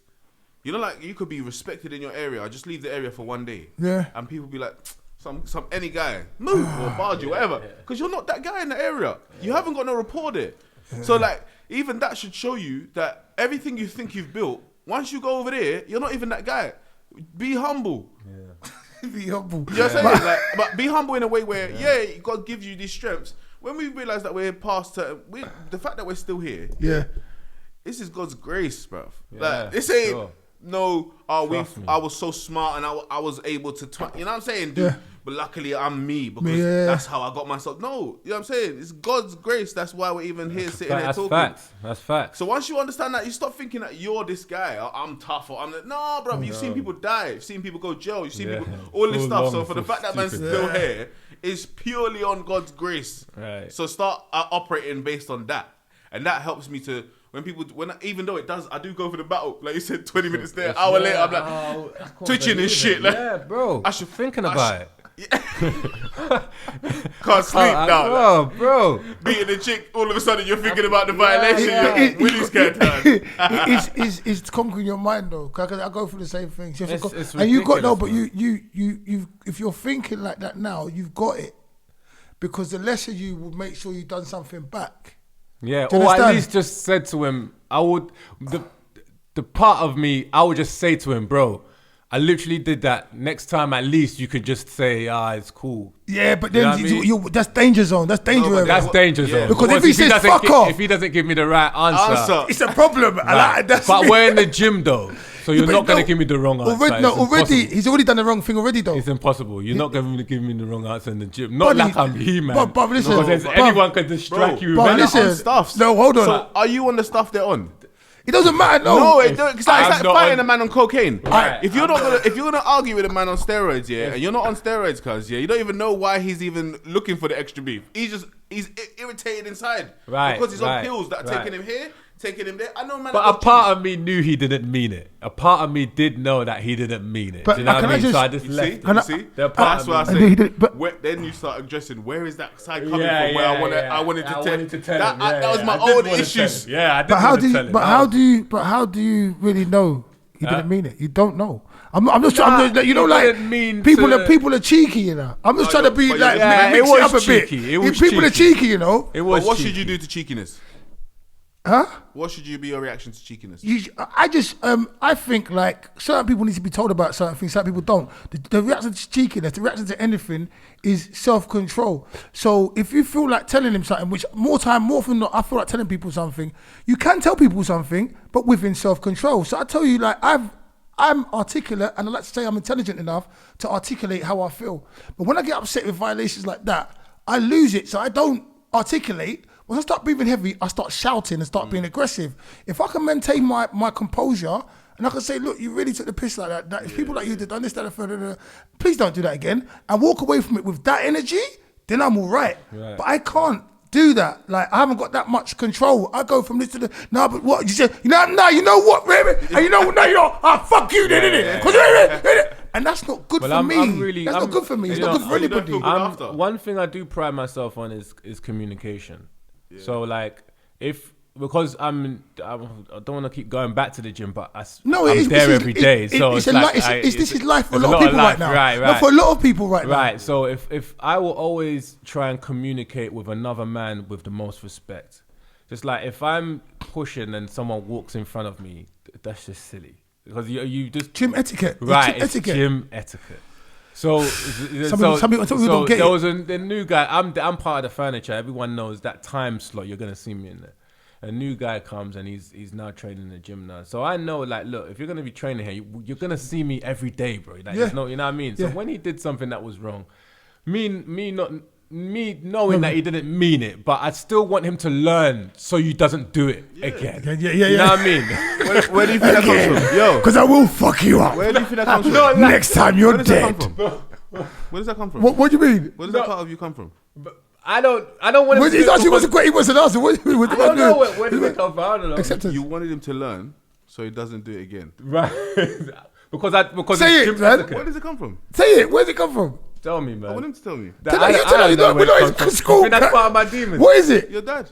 Yeah. Oh, okay. That's a fact. Okay. Thank you. Yeah. Nice one. So a lot of things that we don't realize that. Yeah, that comes from my dad. Probably comes from my dad. But the thing is, the etiquette is the etiquette, though. Yeah. But not everyone understands the etiquette. Yeah. But I would try and tell you in a polite way. So I did tell this guy in a really polite way, like, look, you see when we're doing this thing, like, you know, you just walked in front.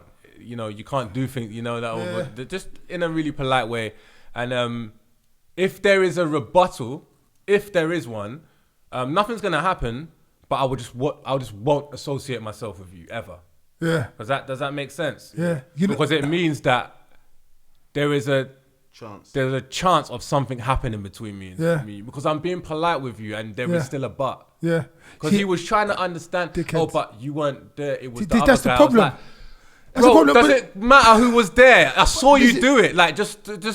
So, but I didn't say that to him. I was just like, this is why you can't talk. Yeah, I just said to him, bro, don't worry about you can't it. talk. And I just walked away. But since then, I don't go near him. I don't talk to him. I don't, because if he does something wrong, he's gonna go off in it. He's gonna go off. But you see what I'm saying? Yeah, I'm not proud. Like I said, I slapped someone. I had to apologise. Got banned from the gym. Wow. Wow. Yeah, but it was too much. It was too much. The abuse was too much. The rudeness was too much. And it was at the wrong time for me. Like I was going through too much. I keep up recently stabbed and everything. I was on the edge. I don't like, and I gave you more than I said. Please, please. And I said, I'm literally, please, can you please not excuse me? This is my time. Please, no, allow me, please. And he goes, no, please, no, can you please, no, until I actually had to slap the guy. And then he woke up. I mean, another time. Recently, because you go to the gym, and it happens in the gym a lot, and it's not etiquette, it's about respect. It's not just etiquette, it's respect. Yeah, like respect each other. We have to share the space. People have got eyes and they can see. A lot of people act like they can't see, but they can see. Yeah. So it's testosterone. No, it doesn't matter. If you're in the gym, be reasonable, because you know I could probably fold you up like a piece of paper. You know that. Not while he's banging his weights. No. But in his head, testosterone makes you feel like you could. You know what I mean? This is why you see, like proper gyms, they don't do that. So you see me now. I'm not talking to no one no more. I don't talk to anyone. No, but I'll look at you. Yeah. If you do something wrong, I'm going to be staring at you. And staring at you. So you know that's me telling you now. Because I'm sick and tired of, no, seriously. And you know, next time either you think I've got a screw loose, or you got time to figure it out. I think that's the best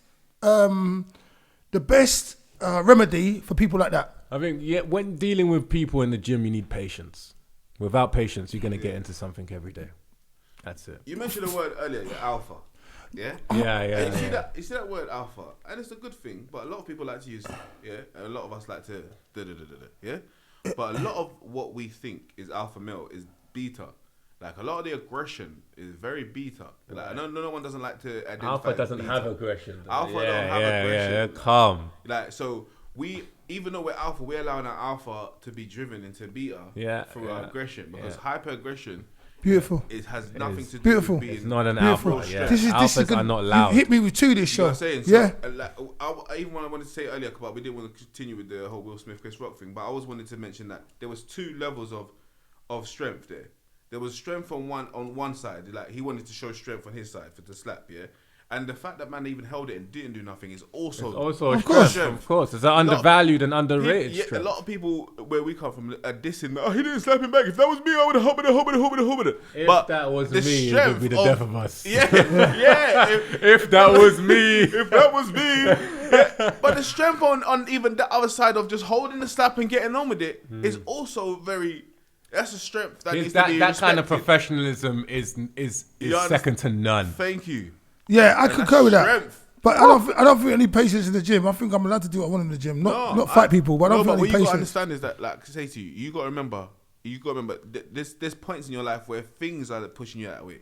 So the bottom line of it is, as much as someone has given you the reason for you to let out on them, it's everything that you're projecting on them is nothing to do with them. Yeah. They just gave you the door or the window. So it's like other things that we are dealing with them, and we just have to be honest with ourselves. The more sometimes I am dealing with things, and I even have a conversation with someone who's pissed me off. Say, bro, I'm already dealing with things right now, so maybe this right now is not the right time. I'm honest enough like that, but I realize that everything that we overreact on is because of other things. Where it doesn't matter what no one says. Someone just Like you said, the human and the camera's back man. and all that. Of course, man. And it's like I do real risk analysis. It's kind of like, do you know? At this stage of my life, what I've got to lose. Exactly. Like, I've got so much to lose. I thought you mean risk analysis like for a job, but you mean in situations. Real, in my head. Like, I get it. That in situations, yeah. Chances are, I could fold someone like a piece of paper. Yeah, like, you know what I mean? Yeah, but it's not worth it. Yeah. What's but the payoff? Yeah, the for payoff. what? Yeah. That's why even when I think about things like road rage, I used to do things like hop out the car in traffic trying to fight people. Bro, I don't even know this person. Yeah. He's going to a place that I don't even know. We don't know each other. Why the hell am I going to... He could pull out anything and get lucky. You know what I'm saying? But you've also been to places where... Or anything can happen, yo. You being aggressive is out of the question. When you make peace and you've been able to go certain places and you travelled and you're well travelled, you realise being that guy is not the one. I don't even want to look like I'm... I don't even want to be that guy. Yeah. I don't even want to look like the guy. While I'm here, I need to look like... I'm not the guy. I don't even look like someone who knows the guy. People who are... Let me tell you something. People who are the guy, the last thing they want is attention. So you meet these people in places where you're doing this. And then you just talking to someone next to you and you realise that he's running... You understand what I'm saying? But it's like you would never realise if you're thinking it's these man and the ones that are rapping. Everyone thinks these guys that are talking bare rubbish on their tunes are the ones that are running their areas even. And that's not even the case. It's crazy, man. So even some people that you see them with bare niggas in the back, those people in the back of it, they're not even their people. No. The other side, someone they know, is just called them and put them just for the. Oh, what you mean music videos? Yeah, just for the yeah. Come on. That's what I'm saying. I've never been that person because the people that come, they don't want to be in no fucking video, bro. Are you crazy? You think I ain't asked? They don't want to be in no video, bro. They don't want to be on a camera. They don't want attention on any level. You know what I'm saying? And I can get obviously the youngers, they fuck with that type of shit, you know what I'm saying? And it can get done, but I'm some about of the best videos, it's extras. Yeah. They're literally hired extras that come and wear hoods. You know what's funny? Like, we know each other very well from the years that we know each other. Really. Yeah. So you know what people that say, yeah, I love what you're doing. I love what you're doing, Ayo, but I can't come on there.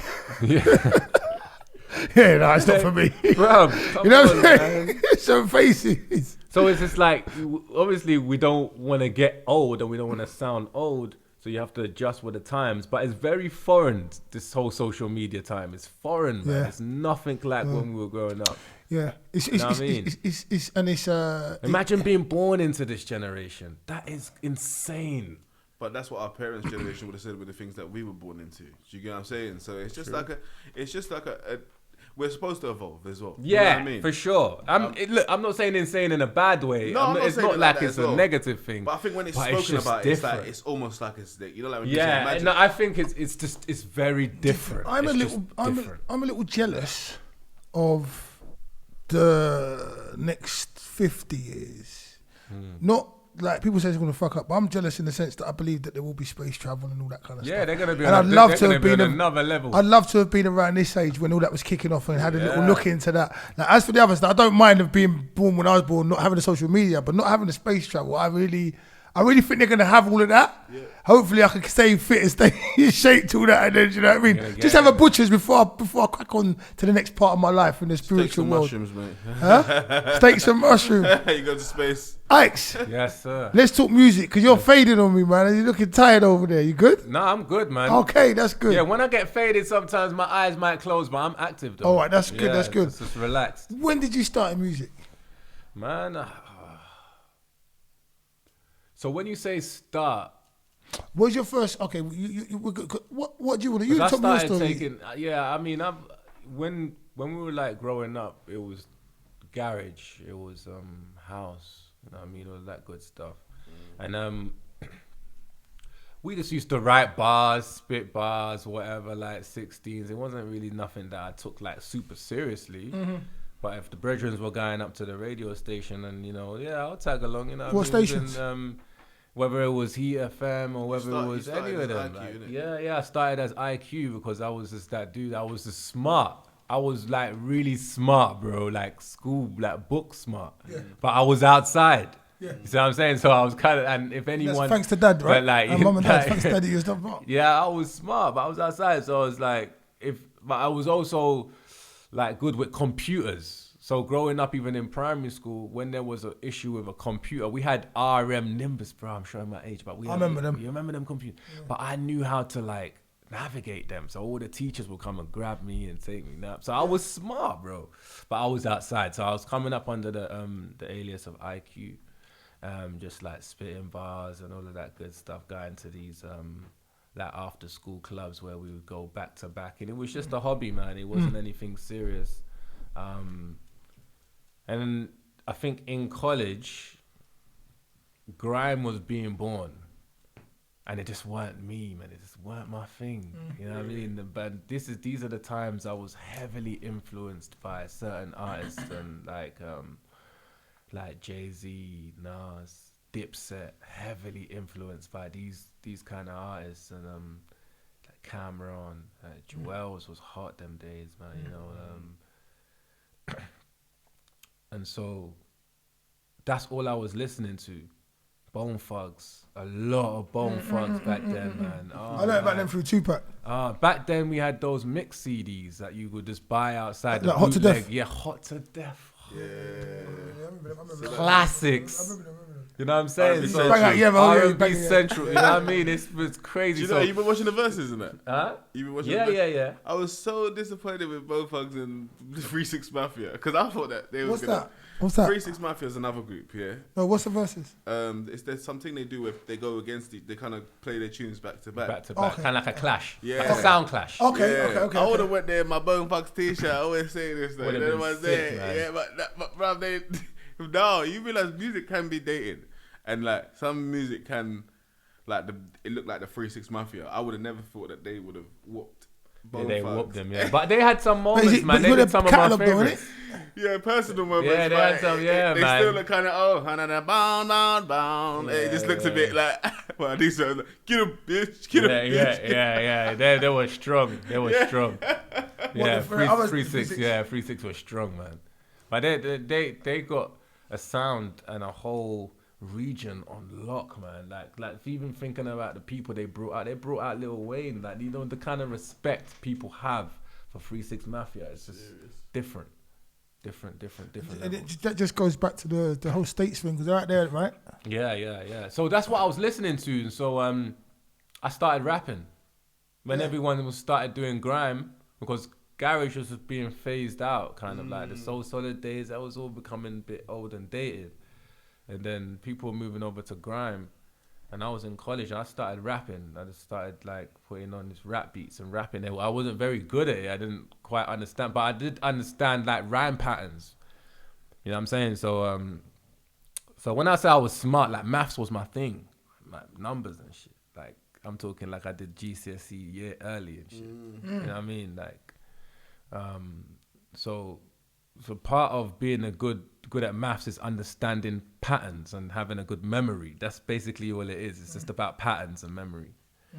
And so like, you know, mapping that over into music, I just understood rap patterns, and that's all I was listening to. So I started rapping and moving into I went to uni to do maths, bro. I did maths at uni. Well done. Maths and with finance as well. And so that's when MySpace was coming into effect. And I had one dude, I'll never forget him, man. Tosin, he was a singer.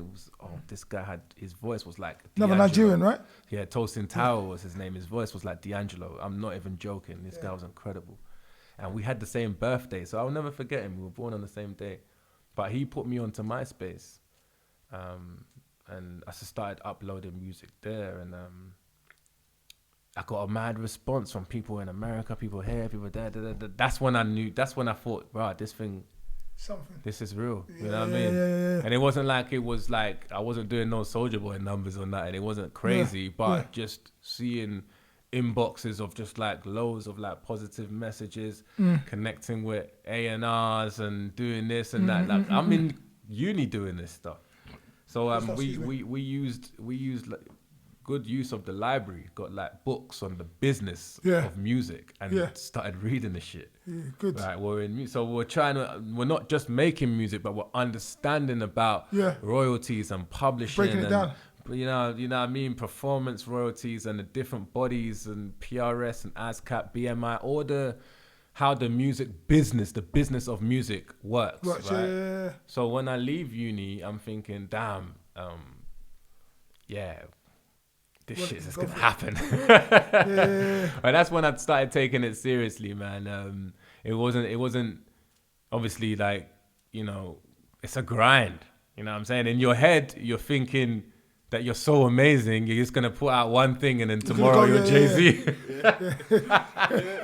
You know what I'm saying? But I was humbled really quickly when that didn't happen.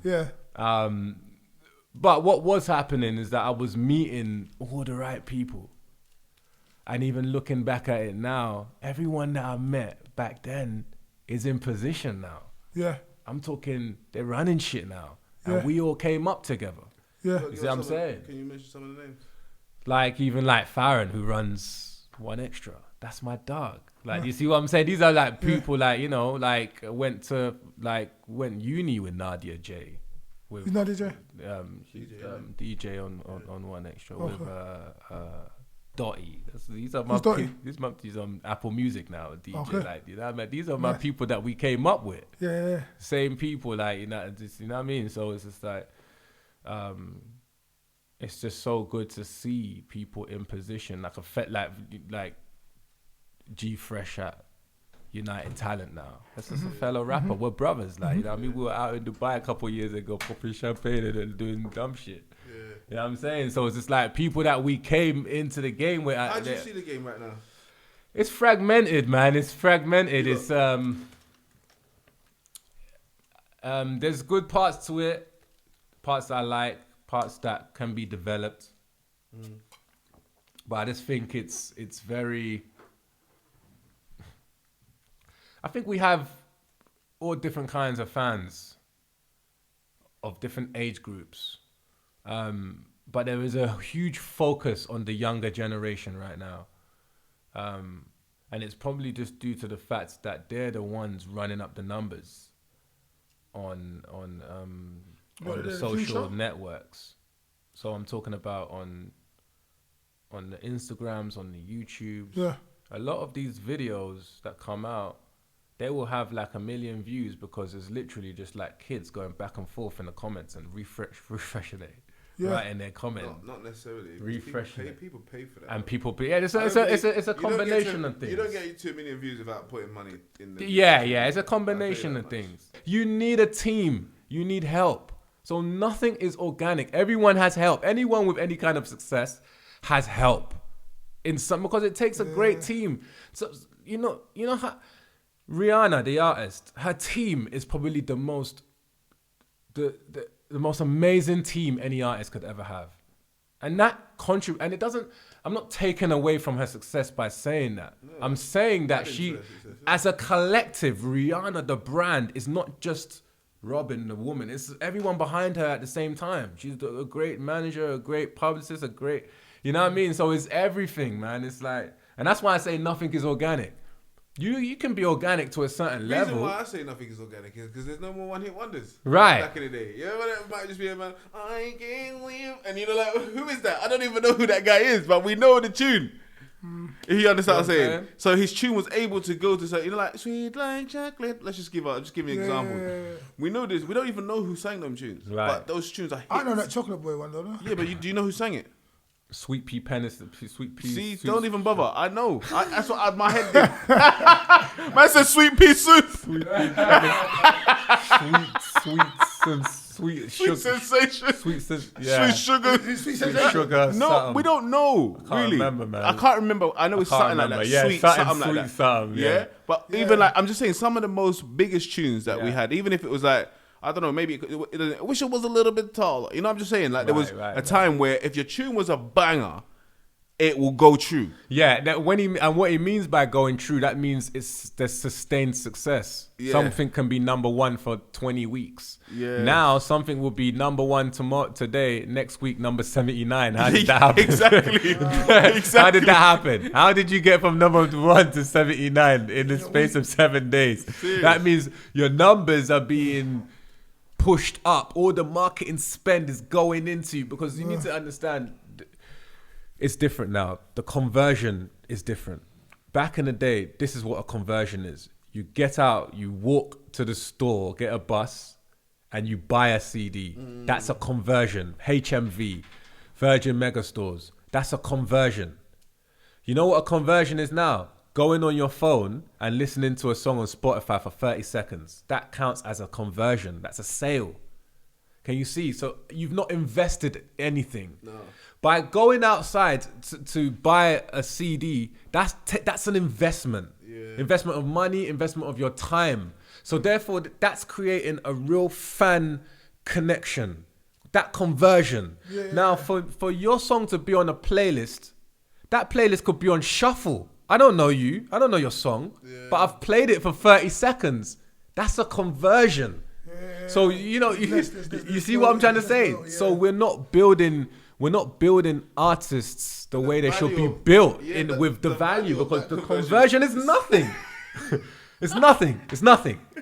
The value of that conversion is nothing. Nothing. You feel me? And that's the reason why there's no sustained success. Yeah. You know, we can't build. I learned this. I'm not even going to take credit for this one. I learned this from a dude called Vince Staples. He's so smart. He's from LA. He's a rapper as well. He's dope. But he said the reason why we can't have any superstars is because the algorithm stops us.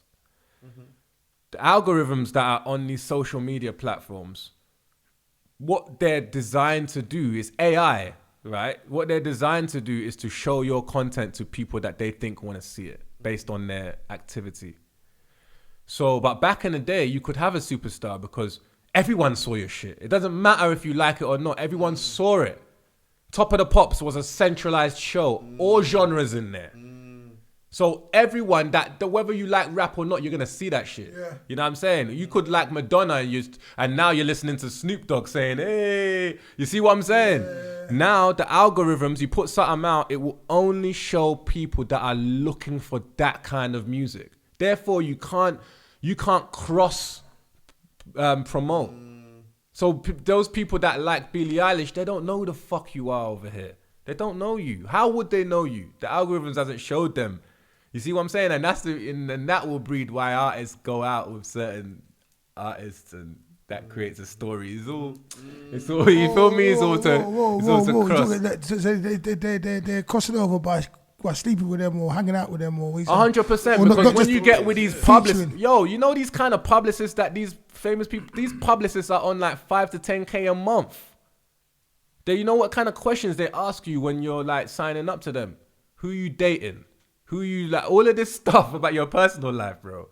Things they can use to like, you know what I'm saying? Every time you see even things in the Daily Mail, not that I read that trash, but everything you see in it, it's paid for. Everything is paid for. Everything is PR. You know what I'm saying? The more relevant you are, then, you know, brand deals, it's a business, man. Come on.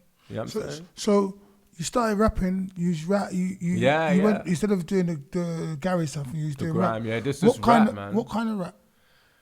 Just when I say that lyric, coming from where? I'm coming like from where? bars, man. I'm just about bars. What do you mean? Women, money, I feel life. the one thing about me is like I was just always a witty kind of rapper that had good punchlines, but there was a barrier of fear in that I wasn't as transparent as I should have been. Because even like remember what I said about we didn't want anyone to know, but that translated into my music.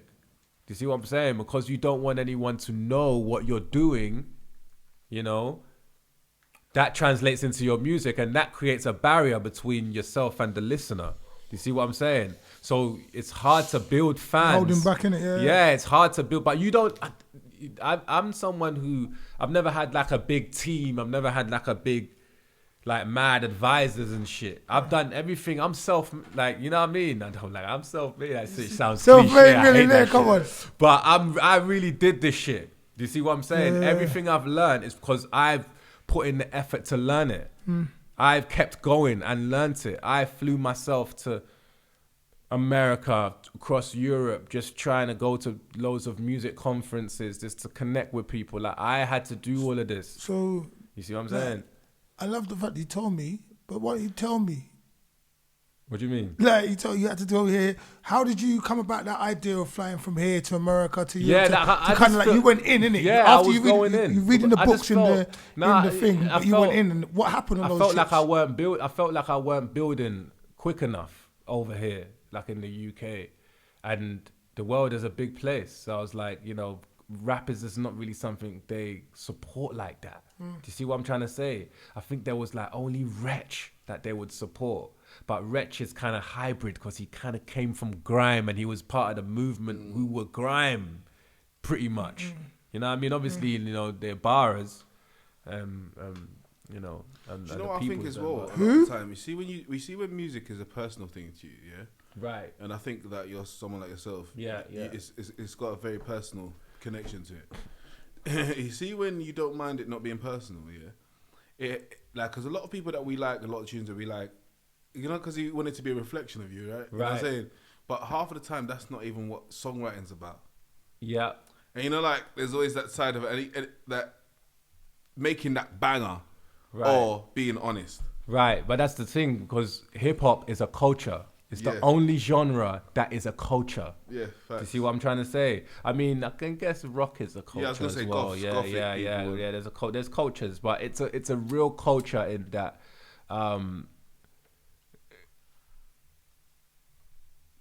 There are certain lines that you might not be able to cross, or you might feel you can't cross, or you're just worried that if you cross it, how people are gonna view you. Yes. You see what I'm saying? I think I had that for a long time, and that was the reason why, you know, I feel like it just took a long time to get off the floor, and I feel like I'm even still kind of going through it, but it took a while for me to identify that was what was stopping me grow. Do you know what I mean? Yeah. Stopping my growth. It was stunting it.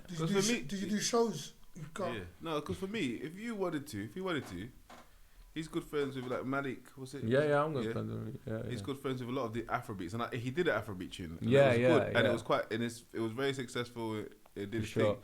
But what I realized, I was like, okay, I was assuming that he's gonna come with another hit similar, but knowing him as a hip hop head, his love for hip hop, would make him say, nah, I'm not going this route like that. Right. I did a track. Right. But I'm sticking to my 100%, because it was kind of like rap drives me, man. It drives me. Yeah, It makes more than me just- feel happy. She's saying- It's part of me, man.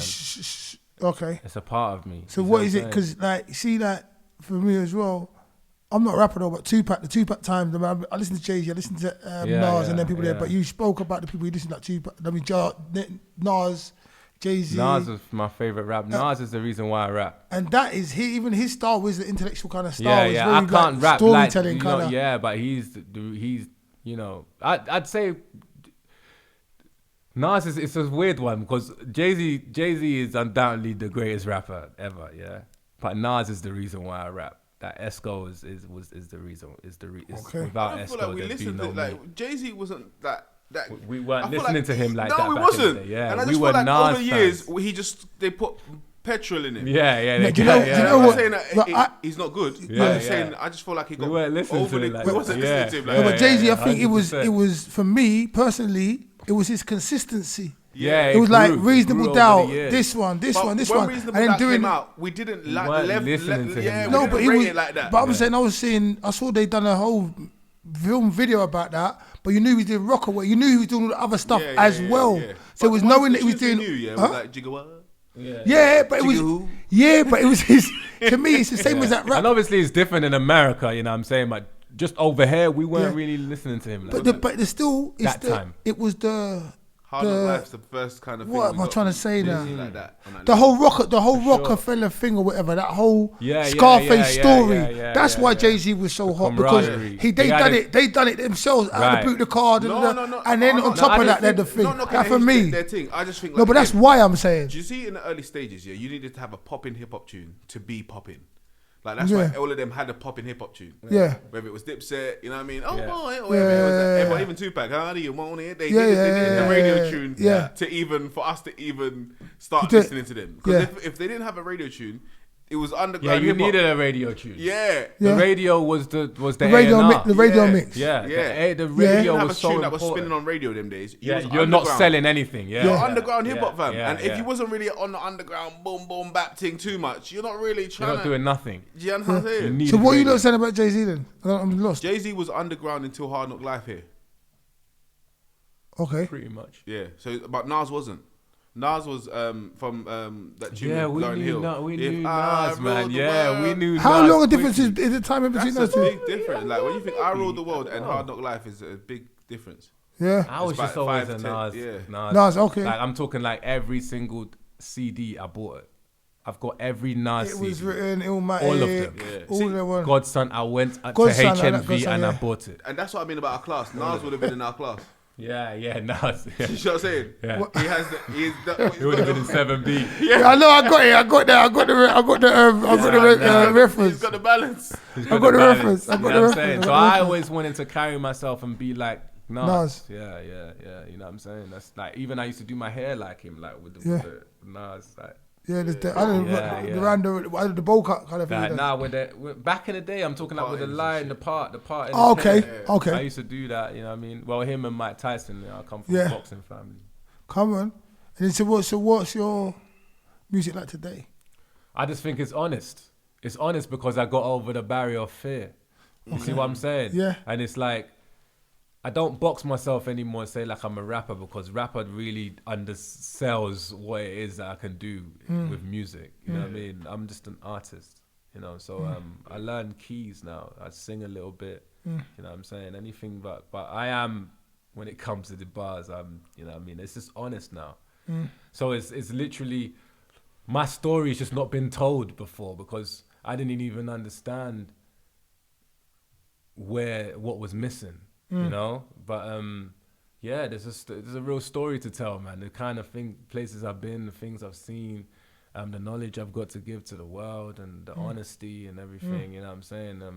It really hit home when I released an EP. I think it's like 7 songs. Yeah.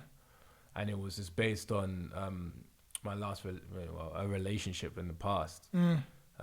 And it was called Closure. It was just basically me just getting my emotions out. But it was Age-old thing, man and woman. Yeah, it was Age-old. it was significant because it's the project that helped me find myself. It's a project that helped me understand what my gift is for real. Wow. And It's called Closure, yeah? it's called Closure. It's out there. It's out there, yeah. Cool. It's out there. And Grab that. people Closure by still- Iykz. Yeah. People really used it, man. The kind of messages, the DMs that I got from it, people really used it, and I touched people, and that's success. Yeah. You know what I'm Exactly. saying? You don't need a million. You don't need millions of people. It don't matter. Yeah. I'm putting music on, and it's changing lives, and it's touching Yeah. people for Yeah, real. yeah, You yeah, know well what I mean? done. Yeah. And so like, yeah, it really. As an artist, that's it what you hit look for. home. And that's exactly what I hit for. That's all I wanted to do, Yeah. and it hit home. Yeah, because and since then, I've just always known, you know, this is what the gift is. So yeah, doing the Afrobeat record, I'm African, and I'm a musician, so there's a love there, and I'm also a writer as well. Like I can, you know, write music, Okay. all genres. Nice. Yeah. So there's a love there, but it's not my but it's dangerous as well. What do you mean? Sometimes I don't know. This could be fear as well, or it could be Only an you- element of fear. Yeah, you know. What I'm about to say. You know. Yeah, there's sometimes when you just trying to do too many things and you don't have one direction, you know, you lose focus. Do you know what I mean? And it's difficult for the algorithms to show you to the people that's meant to show you to, because you're doing different things. Does that make sense? So Isn't if it's I- not so- that beating the algorithm though when you think about it? no, because the algorithm is there to accelerate you. That's what the point of algorithms are. It's there to help your content reach people that might like it. But if you're doing different things, now it doesn't Yeah. know who the fuck to send it to. Man, what are you saying? You understand You what see you're what saying? I'm saying? That's how this shit What's it make works. sense? What But makes like, sense? but like you said before the algorithm thing, it'll go to people that even like you say like Top of the Pops, even you'd go to some Madonna's fans would see Snoop. Right. So I'm saying like, you know, like the mixing of genres will help you. No, to but what he's see- saying, what he's saying No, is, what, because now, that's not what the- what I'm understanding he's saying is, if he's supposed to be a musician, Mm-hmm. but then he might take time out to do some mechanic stuff. That's not the same algorithm. That Yeah. That is not. That's not gonna go anywhere Yeah. but to all You mechanics. You need to capture the so data he's saying, first. yes, he wants to go to this way. I think. Yeah, I don't think but, there's no- well, what you're saying is right, but what I'm saying is that you need to capture the data first. So you need to make a business, capture the fans first. I always No, but say you've this done that. every. We're getting there. I'm Yeah. not. One thing about me, I'm not over. I'm not. You know.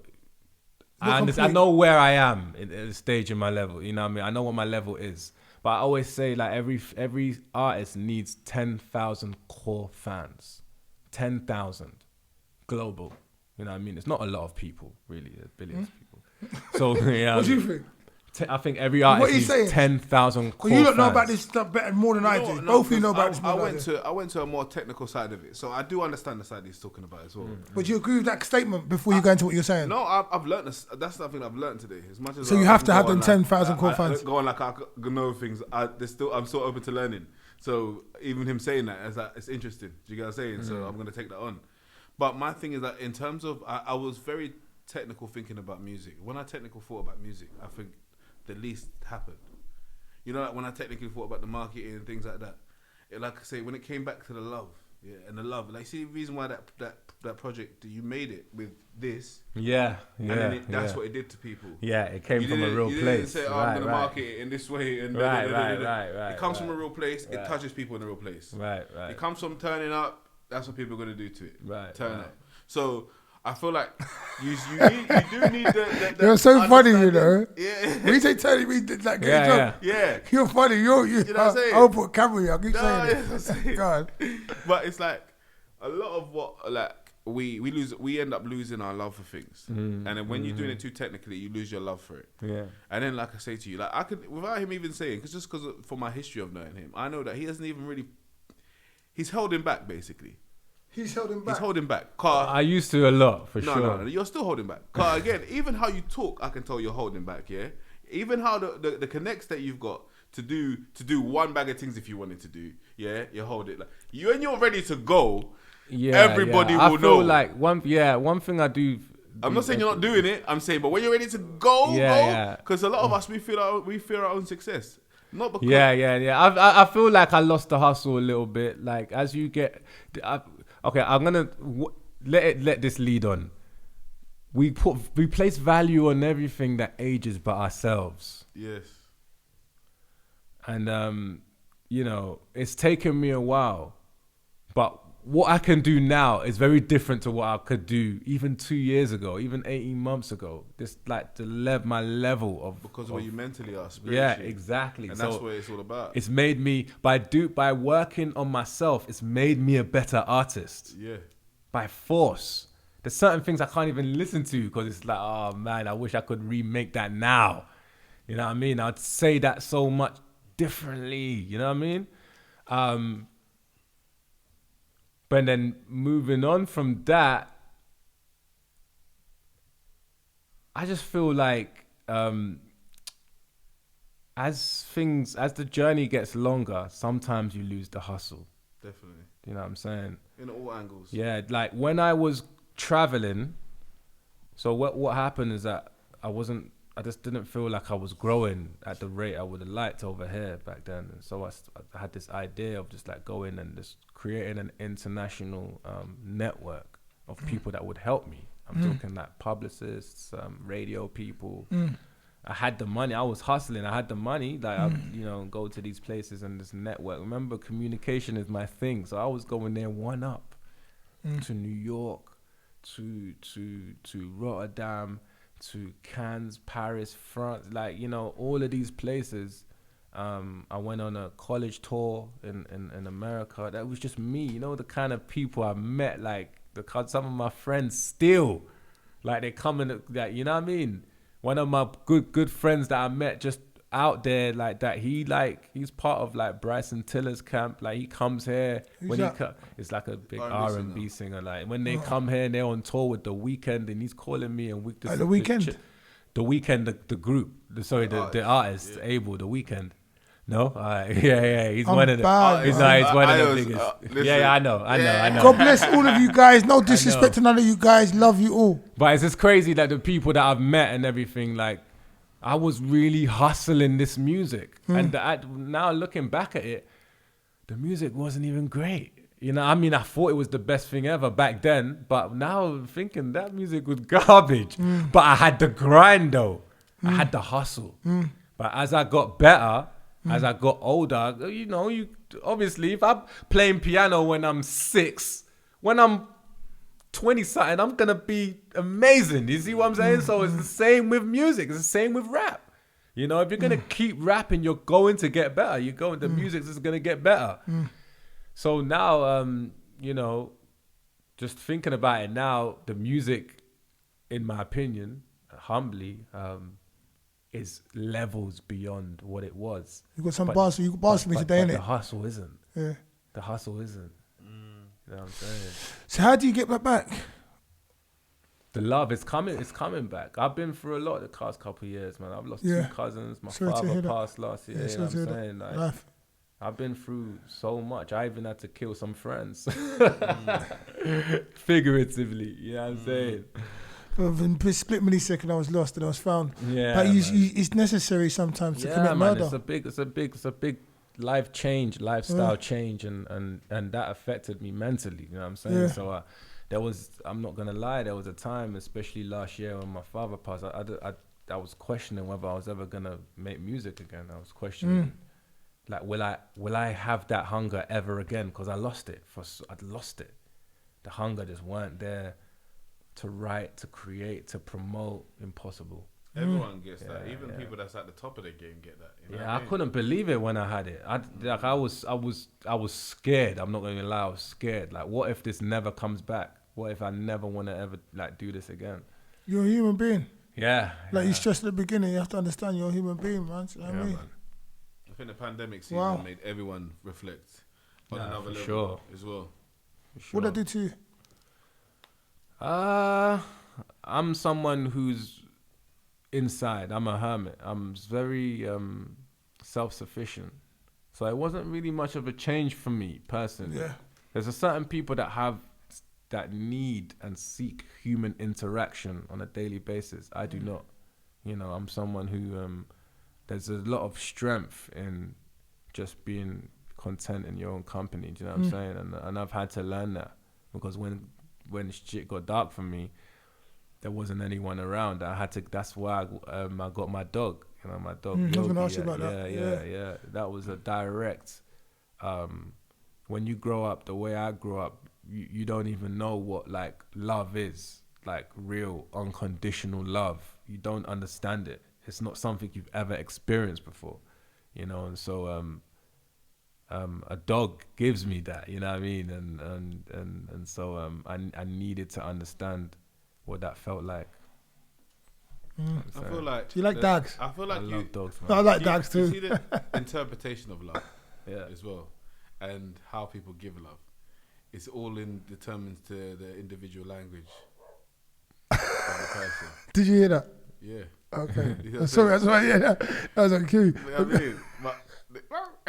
You heard that, right? Yeah, man. Okay. He heard. His ears are burning. Yeah, Go on. But like love, like, you know, sometimes we think that we weren't given love, but we were, but we're just giving it in that language. In a different way, yeah. Even like mum's language and dad's language. Love languages, you know what I mean? There's definitely love languages. And then, like I say, and how you give love. 100%. I think a lot of what you've been saying about love as well is how much you've got to give. Yeah, exactly. But that, I think, it comes from because you own your own love. of a have-not. Not really, no. I realize it comes. It doesn't mean that you never. I think it's a translation. It's not a have-not. Right, It's like I got given like this, but let me translate it. You're literally the translator. Right. Yeah, you're right. But in order for your love to be felt, it is your responsibility to translate it. Not necessarily. Because you can't say that, oh, I did this out of love if you are hurting. If the other person is hurting, but you in your head you did it out of love. So that still could be the case, because your love, but you your need love to is owned by you. It's your job to manage that. Not necessarily. Yeah. Your love is owned by you. As a parent, it is. Not necessarily. I know what you're saying. Because isn't. I think it is as a parent, because if you don't do, you could scar your child. This is what he's saying. This is what I get. He's saying. This is what I think he's saying. Yeah. I know you, both intelligent guys in front of me. You think you've always trying to think outside the box. I mean, he's a parent. I'm not, but I've experienced it. I'm a son, isn't it? But then, what did you say? I think it's a job of a parent. No, it's a job of anybody. I think it's a job of anybody. Let me tell you, translate love so you know it's love. As a parent, if you don't translate it well enough for that child to understand, you can scar that child for life, or have him or her growing up not feeling love. But you see that, even though I know my pups love me. No, I know, but the love he loves me. You see the love, the things that you interpret. If I was to say what would in the ideal world, what would happen? How would you have been parented? Yeah. In an ideal world, you would have given me the things, and in those things that you would have laid out, maybe that child would have been dead. Okay, let me get in here. And I'm just saying, no, I'm just talking about lack of the things that some of the discipline that we got. It wasn't nice, but it kept us alive. No, but what he's saying is, let me get in. Let me get in. Some of the people that had it easier and parenting in terms of what we would have looked at on the outside and said, that he gets all the love that he needs. He gets, you know. What I'm saying? But it's still down to this, because like his dad could have still beat him. I'm just assuming that beat him. Yeah, but it wasn't only that though. No, it's but not let me let my thing. Because I know it's thing now. Yeah. So the discipline could have been there, but the discipline with an explanation is what I think he's trying to define, which I would believe is a definition, because then that's not a definition of love. That's wait. Listen, you understand why it's going on. You understand it's love. If you to understand that it's love that you're getting. That's not what love is. Sorry? That's not what love is. Because even if you think about, like, let's talk about beating. No, but it's not about. That's not what I'm trying to emphasize here. I'm trying to emphasize. So the parents, I'm beating you right now because I'm trying to instill in you certain things later on in life that you can use in this world, and that's the reason I'm doing it. It's out of a place of love. So now, when you get older, you can now go back and analyze it, like we've all said. We've analyzed stuff with perception and the time of perspective, and understand what it was. If you were just beaten, but that was their way of showing love, which a lot of our parents were trying to just give us discipline to help us in the world, but not explain to us why they was doing it or what was behind it. Then there isn't any love without any interpretation. What he's saying, that's what I'm saying. Love is, like I said, anger comes from love. All of these other emotions, the whole body of it is love. So what I was trying to explain is that having love for someone, you might not do things right. You not doing it right doesn't mean you don't love them. There's things that I done right by my kids. I didn't mean to not do it right. Correct. But there's things that maybe my way of doing it. In their now generation, I'm still slightly connected to the African upbringing. But the things that I may be doing, they don't like, and they think it's overwhelming and all of this kind of stuff. Yeah. So regardless of what I think, my child is still gonna do what they're doing. Right. Did I still love them? Yes. But this is what I'm saying. It's not. I will never challenge the fact that my parents love me. Of course they love me. Come on, man. Of course they love me. You know what I mean? That bastard. I want to beat you. No, I'm just joking. Sorry. One thing I will say, and like I understand dogs like a whisperer almost. Well, I like to think I am. But I understand dogs for real. There's not everyone that understands dogs. Like the way I've raised my dogs, I get complimented. You know what I mean? I understand dogs. How many dogs you got? I've only got the one because I live in a small place, so it's not really like, you know, but I do want to get another when I get moving into a bigger place, you know, in God's grace, by God's grace. A dog needs every kind of emotion. A dog is a blank canvas. It's just like a child when you first get a puppy. It needs all the emotions. The problem is, the reason why dogs don't listen to people when they're outside and they start is because they're lacking. All they give that dog is love without any discipline. But a dog needs discipline and order and love and cuddles and all of this stuff. But it needs all the emotions. Yes. Otherwise, that dog can't understand when he's doing something wrong. And he's just going to think, why is he just disciplining me? Meant by you need all the emotions. Now that's where my parents went lose your life. Yeah, but if you don't you're protecting. If you're only showing me this, that structure, and then that's just breeding resentment. But then you country, need all the right. So I'm in saying, this country, you're trying to raise me like it's Nigeria. Yeah. So in Nigeria, but they're not this country because you got raised like that, you got raised like that, you got raised like that. Everyone around them got raised like that. Right. It's them normal. Them looking at it like you could have done X, Y, and Z. Right. Everything we're saying is English. Yeah, it's English. It's English. But I'm here. But you brought me here. No, so it's your responsibility to make sure, like, you have to adapt to your environment. That idea of parenting, that's what I'm saying. Sometimes we have this perfection there isn't expectation. A perfection. No, but we have a perfection expectation for our parents regardless. Yeah? We are born with a perfection expectation for our parents. Is it all idolization? No, perfection expectation. Well, you want your parents to feel like they're like superheroes, like where you know the Tooth Fairy and Santa Claus. Yeah. That's just your parents, right? Your parents. So they're not even human. Right. Like, you don't even. I remember when they're not meant to be human, right? right. Yeah. They're not meant to be human. But they're not perfect. But there are still. Your dad is a man and your mum is a female. Yeah. But like, if you actually clock that and you think about your relationships with females, right? And you look at your relationship. Exactly. Then you like, but even relationships. Right, what we're saying is that how you live your life, how you treat people, directly comes from your parents. Yeah. It is a direct thing, you know. People who can't apologize. Yeah. That comes from the fact that their parents has never ever apologized to them. Ever. So now they just don't. It's foreign. Yeah. And it triggers them because it hasn't been given to them. Do you know I used to struggle to tell people that I love them. Yeah. Like I love you, man. Like I love you. I used to struggle with that. Why? Because I've never heard it. I've never heard it once. Seriously. What?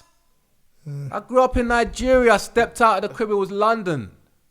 I've never heard it. Well, yeah, you killed me, man. You feel me? So it's kind of like when you don't hear these, that's what I'm saying. A dog needs all the emotions. Give me the discipline. I don't mind. But at least give me this as well. Give me some cuddles. You know what I'm saying? But they did. Yeah. Or you need all, not just the rough. So at the end of that's why even I was, bro. You remember what he said when we were going to school? You had to rock. Yeah. But I knew none of you guys could beat me you couldn't even come close. Not even near it.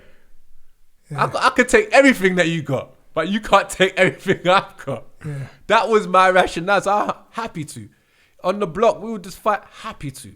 Because that's the only emotion we got. Yeah. So we were so good at giving it out. Yeah. That comes from somewhere. How you treat women and all of that thing. That's even if you go and listen to Closure, a lot of that I was putting a lot of the onus on myself. You see what I'm saying? I put so much of the onus, like the breakdown of that relationship, on myself. Do you mind me asking about that a bit? Because I feel like even when you said you got a dog, I feel like you're on pause for relationships. Yeah, I had to be, man. I had to be. I had to heal. What happened within that? I had to heal. I just think I think we were raised very differently. In terms of the woman. Yeah. She was raised quite privileged, private school, and I was raised in the hood. But I was raised not understanding how to speak to people. Comes from my dad. Yeah. My dad was someone that can beat you and then ask you to go and buy him milk within 10 minutes. I'm like, bro, didn't you just see the thump you just gave me? I'm still in pain. Like, that polarity is normal. But if you say something that's hurtful, that person is going to think you're a dickhead, bro. Like, it's not going to want to... So that communication, you have to... I was never taught to watch what you say to people that love you. Because when people love you, they make themselves vulnerable for you to hurt them with the little something, the smallest thing to you. Yeah. Can you say that again, please? Yeah, I said when people love you, they leave themselves vulnerable and open for you to hurt them. Yeah. Only people that love you. You can only hurt people you love. Stop. Pause for 1 second. You know what I'm saying? So when. One more time, because I needed to get out there. Say it again, please. Oh, I'm saying, listen, when people love you, what they're doing is that they're leaving themselves open and vulnerable for you to hurt them. Yeah. That's what love is. And people need to start, instead of hurting them, they should try their best to love them. No, I'm just saying that I'm just making the distinction that you can only hurt people that love you. Yeah, you see what I'm saying? And I'll make a statement on top of that beautiful distinction that you made, like to save yourself out there. That's what I was trying to say it 3 times, because I have to analyse stuff and perceive it and see how it goes. And it makes so much more sense that certain people, maybe in my past, when they've got upset about stuff, like I think outlandishly upset, it's because they actually care and they love me. Right. That's what I'm saying. And then the same vice versa. Someone could have done a littlest thing to me certain times, and it's done my nut. Where anyone else could have done that and it wouldn't have been so bad. But within the realization of what you're saying, there's an education over here. That's what I'm saying. Repeat. And that's why I say it to anyone out there as well listening, to understand that sometimes it's love. It's life experience. One more time, just for someone to love you. No, serious. Because it's like a parable. Say it one more time, please. I said, when people love you, what they're doing is leaving themselves open and vulnerable for you to hurt them. Okay. That's what they're doing. Cool. So Go on. when, like I said, going back to the analogy, a dog needs all the emotions. But you learn how to express your emotions from your upbringing. That's where you learn it. That's where you learn how to put things right when they are wrong. How to mend things, how to communicate. Would you say you're empathy, a lover? compassion. Would you say you're a lover? Yes, now. So look what but I never, but that's what I'm trying to say. I had to lose something that was incredible for my own personal development. Do you see what I'm saying? So it made me a better person, and I'm grateful for that time. But we both took an L by that breakup. It was a L for us both. Do you see what I'm saying? But I'm amazing. Like, not like, you know what I mean? I'm just a better man. Do you remember when Albert was on here, and I think you and him said it, your heart has to be broken open or broken to pieces? Yeah, listen, I Someone think says that. look. See, that was necessary for you to become who you men especially. Is that how it goes? Or your heart needs to be broken open? Or? Men especially need trial and error, especially men. Yeah. We have to go through stuff and get it wrong a few times before we correct it. It's trial and error. If you don't go wrong, how the hell are you gonna know what's right? You see what I'm saying? So going into the relationship, it was just, again, a dog needs a woman needs your partner needs all the emotions. We're not comparing women to dogs, though. That's not. I'm what just joking. doing. I'm messing. I'm messing. I know it might sound derogatory, but it's just, and it's not about women. It's about humans. We're just simplifying. It's about humans. Yeah. Humans, right? Yeah. And I'm only, you know what I mean. If I grew up without two qualities that I think if you don't have, you're just incomplete, and many people don't have it. Many people don't have it, but they don't know they don't have it. And that's empathy and compassion. The ability to feel what someone else is feeling. That's empathy and compassion. You know? The ability to see a perspective other than your own. It's a skill as well. It's one of the most valued skill that people don't know that they don't have. Because everything is a minor. But to the other person, it's not a minor. Yeah. To you is a fucking minor because you've been through the jungle. You grew up in trenches. To you, it's nothing. To someone who hasn't come from that, that's the biggest thing in the world to them. But if you don't know that, you can't identify that, and you don't take that seriously, it's breaking. And that's basically what happened in a relationship. It wasn't just one thing. It was like a series of events where I just couldn't comprehend it. And then even when I did comprehend it, I didn't know how to fix it. So was a lot of outside elements a big part of why you broke up? Or was it just not really? I feel like internal. Because of look, this is someone that's incredibly successful, right? When you have this level of success, what you do have around you is a lot of yes people. And yes people, when their nucleus is hurt, all they want to do is just smother that person with love and protect that person from whatever they feel is hurting that person. What they fail to understand that there are two people in this relationship, not just one. Yeah. So when you care about someone, you should care about the welfare of both parties. They didn't. So when the outside noise that you're talking about would have just been, nothing would have been in my favor. It just would have been, stop the fire. Do you see what I'm saying? Yeah. Put out the fire. Let's protect her. Not like, let's find out what's going on, because there are three sides to every story, man. You see what I'm saying? Like, sides? Yeah, man.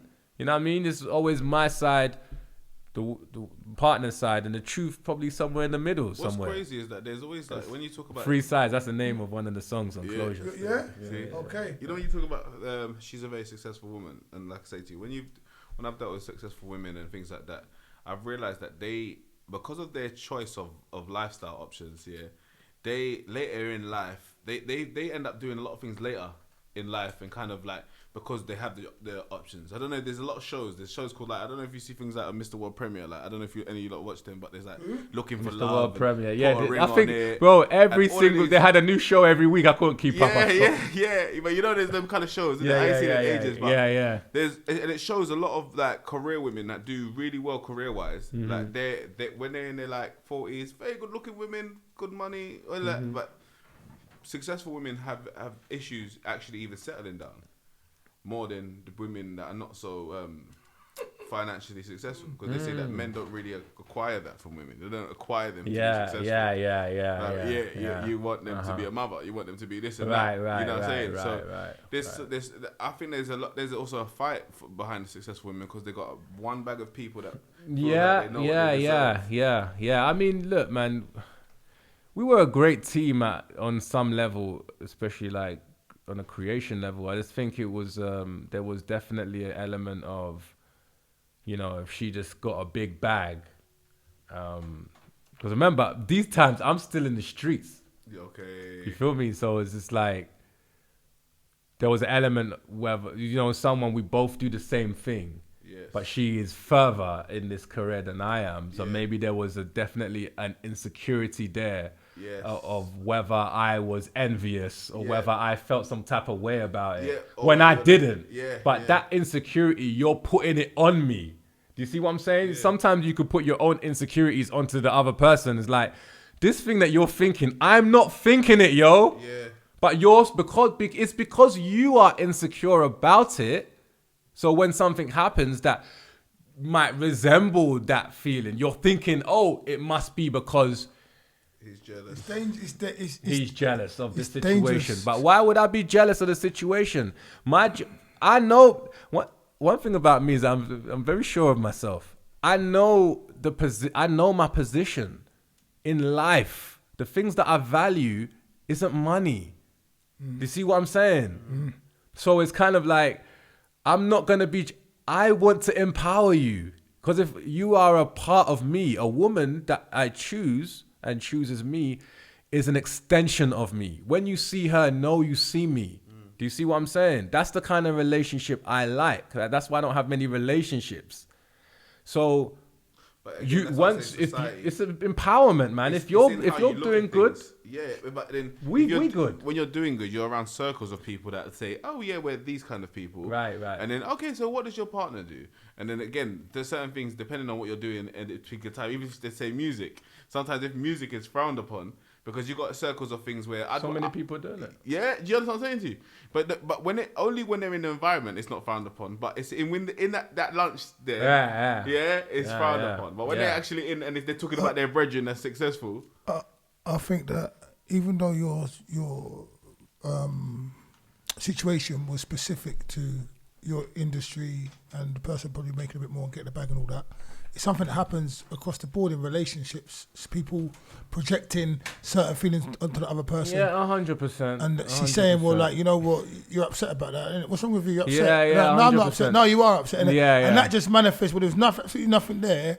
It just grows and grows and grows. And it's just like, I don't know I don't know anything about how that you can fix that, how it works. I think that one person either had more growing to do, or wasn't a person for you. It wasn't a person for you. There was definitely some growing to do on both sides, but a lot of things could have been made clearer. And as the man, someone that I just see myself as the leader of our union, I should have been the one to communicate certain things a little bit better, and I take that. And there's so much strength in accountability. Do you see what I'm saying? Yeah. And so, like, you know what I mean? I'm happy to just take that.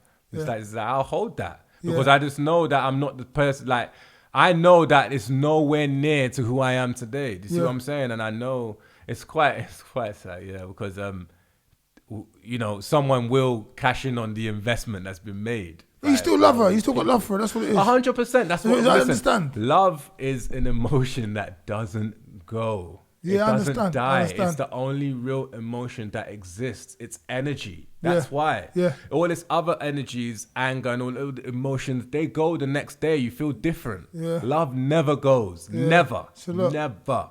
So it's like, of course, man. And she's married now. She's doing good. You know what I mean? She's married now? Yeah. Wow. Yeah, man. God bless her. God bless her marriage. God bless you. Because your energy's right. Yeah, your energy's right. Your energy's right. No, that reaction, your energy's right. I'm saying you from me to you. I've been soaking up for a little while. Everything. That's the energy's right. We're coming. We're coming to go. Well, we've been talking for a minute, right? Listen, man. I didn't. We talking for a minute. It's nice. No, it's nice. It's nice. Because you talk about time before we talk for a minute. So, rap wise, I'm about to squeeze something out of you before the end of the show, right? I don't know about that, man. You would have told me before. I would have prepared. You prepared something. Like, you're supposed to be ready, man. Shit, you're supposed to be ready, man. I mean, shit. Like, you got something for me. Let this guy. I don't know if this guy's coming back to the show. I don't know, man. You can find something in there. So I'm sure you could close the show with just like maybe a little 8 or a 16. You know what I'm saying? What has been the highest point of your career at the moment to date?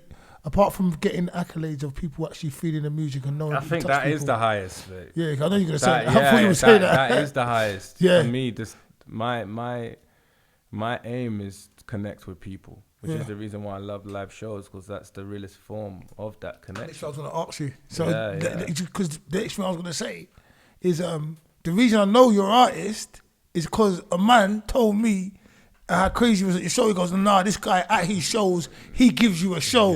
The performance is a performance, and I can't lie, serious. Because we're trying to formulate something in the future. Like, watch his space. You will be involved. But when we try to think about who we had that was artists that could actually not pull a crowd but entertain the crowd and everything, your name came up. Which is another reason why we're sitting across the table to each from each other now. Damon, we talk about Damon, talk about your brother, you know what I'm saying? He's big that's my OG, man. Come on. For sure. So for sure. My live shows. The thing is with me and live shows, I was rocking with, I came up so there was in London, there was a live show circuit that used to exist, and it was across different venues, and mainly in East London, but you know, there was some in Central, but mainly, and it was a circuit of shows, like through the week. There was always shows. I Love Live, this one, that one. There's something for the Sunday. It was a proper circuit, and all the artists that's trying to get on would just go and just play all the live shows. Yeah, and there was a lot of politics involved. You might not be able to get onto this one or that one. So I came up. I knew every show I played, I had to. That's an opportunity to make an impression. Yes. To turn someone into a fan. So I held no punches. I was one of the first rappers to start, like, you know, comfortably rolling around with a 4 or 5 piece band. Nice. All my shows it wasn't me and a DJ. I've never performed. The only time I've ever performed on a DJ was when I was in New York. Yeah. I've always got a band. Yeah, you know what I'm saying, and it was. So you're a live artist, then? Yeah, you really are an artist. Yeah, I've always had a band, and a lot of thought and rehearsal, and you know, more rehearsal went into that, and I was paying out of my pocket. Like I'm talking, like these musicians aren't cheap, man, and like these shows are free. They're free shows, so I'm not getting anything but a fan. Yeah, you know what I mean. I'm not getting no money, but like you're not getting no money. You're getting the outlet though. But let me not interrupt you. Sorry. Right. So I'm paying, like, you know, talking maybe per show, maybe like 400-500 just to go to the band, and I'm not making anything. Yeah. And I'm doing this. You know what I'm saying? I'm just coming up, just as it's an investment, you know, of experience, and you know. But I did that for a minute. It burned me out a little bit. But I'm on stage. I'm comfortable. That's home. You know, because, you know, I know I can always entertain a crowd, you know. Yeah, there's just so many things that you can do on stage. Again, it's about getting over the barrier of fear. Do you know what I'm saying? Because these people, they want to see you. So when people want to love you, just let them, man. You know what I mean? Nice. Is there any artist, alive or dead, that if you could work with, you'd want to work with? Nipsey Hussle, man. My man. Yeah, that death was such a big death for me, because everything he stood for, it was exactly what I stood for. Literally the same shit. When he came up, even when no one knew about him over here, I was rocking his shit. And everyone would say that, but nah, I was rocking this guy's shit. He came over here and we went to his show. Big up SAS, they're my big brothers. We went together, and you know what I mean? There was no one there was just like all East African people in there. And ain't no one really know about him like that. He came up to London the first time. Like, Nipsey is how forward thinking he was. Like, you know, when I was first starting to try and get into cryptocurrency, he was talking about, he's one of those smart street niggas. And that's exactly what I was back then. That's a nigga that was, you know, outside but was smart. You know what I mean? So he just, every time he won something, I just felt like I won it, man. So like, yeah, man, he's that death hit me, man. It's this death that I think about often, man. It's just like they took. I just can't believe they took him from us, man. It's just certain, yeah, man. It hurt the hip hop community for real. That was a big dent, you know. Yeah, huge loss. What would you want your legacy to be? Whew. We're coming winding down questions. So if you want any questions, yeah, I just want to make my whole thing is about finding forever, you know. And I'm just trying to find forever. Look at you with your mouth with honey in it. Finding forever. I like that. Yeah, I'm just trying to find. That's immortality, isn't it? Yeah, man. I like that. I like that. What does that mean to you? Just trying to make content that will last forever. Just trying to make an impression that will last forever. You see what I'm saying? Like when I went missing when I was, you know, last year, when I just had a little bit of downtime. And my father passed and a few deaths in the family. I went missing and no one saw me for a long time. And when they did see me, the reaction I got from people, it's like they saw someone. You know what I'm saying? So that speaks to the impression that I've made on them. You know. So you say people, your personal people, not just, people outside your people. Just anyone that saw me without seeing me for the past 6-7 months, and they saw me, it's like I was. You know what I mean? Like after they rolled back the stone, you came back out. Yeah, it was. It's Easter time coming, right? Literally, like wow. Yeah. You know what I mean? So I just want to leave an impression on people that will last forever. You know? Yeah, I just want to be spoken in that regard. I'm not really someone who cares about being the most famous artist or selling the most units. I just, you know, for something that I love. I just want it to sustain me. Then, like, you know, everyone wants to, you know, do what they love for a living. You know what I'm saying? That's how you set yourself free. You ain't working no more. You're doing it because you love it. Do you see what I'm saying? Yeah, of course. I just wanted to be remembered as a man that was free. Okay, nice. You know what I mean? Beautiful, man. Like, that's beautiful. I've got nothing more to add to that. Yeah. It's true. If you've got a question for our friend here. I'm about to get out. I like that. What are you doing now, and what's next? It's a singles market, so I'm back and I'm just trying to build my traction back. One thing that I did realize is that there was a lot of lost in translation fans because I rebranded from spelling my name Iykz to Iykz. And a lot of people just think I just stopped making music, but I didn't. So I just got to do a better job of just like reconnecting and you know, translating and that stuff. I feel like I'm starting over a little bit, but I'm just putting out singles and just trying to keep my consistency going and building my team back, man. You know. Shout out my boy Soups, that's my engineer. Big up Soups. Soups without the end, yeah. Soups, man, that's my engineer, and we just rock it. We do everything in house now. Good. What do you think of the whole I'm a piano thing? I'm a piano. Yeah, I mean that. Yeah, it's dope. It's like South African. I don't even say house because it's different from house, like, but it's similar to house. Yeah, it's like Afro house, like South African. It's a kind of style of music. Yeah. What's it called? I'm a piano. I'm a piano. Yeah. I'm a piano. Yeah. Okay. One of my good friends, Nobile, she's an I'm a piano artist still from SA. So is it good? Like what? Yeah, it's a vibe, man. It's a vibe if you like that kind of music. You know what I mean? I feel like it's a refreshing. Yeah, man. It's something very refreshing about it, and I think like Something rap can go on it really good. Like I like rap on it. Rap sounds good on it as well. I like to have a butchers. Yeah, can you do a bit poetry on? Can you do poetry on it? Yeah, definitely. You could definitely do poetry on it. Yeah. I'm a piano. I'm gonna do some poetry on it. Search it up because it's a dope sound. Dude, my only concern is that it's trendy, and things that are trendy.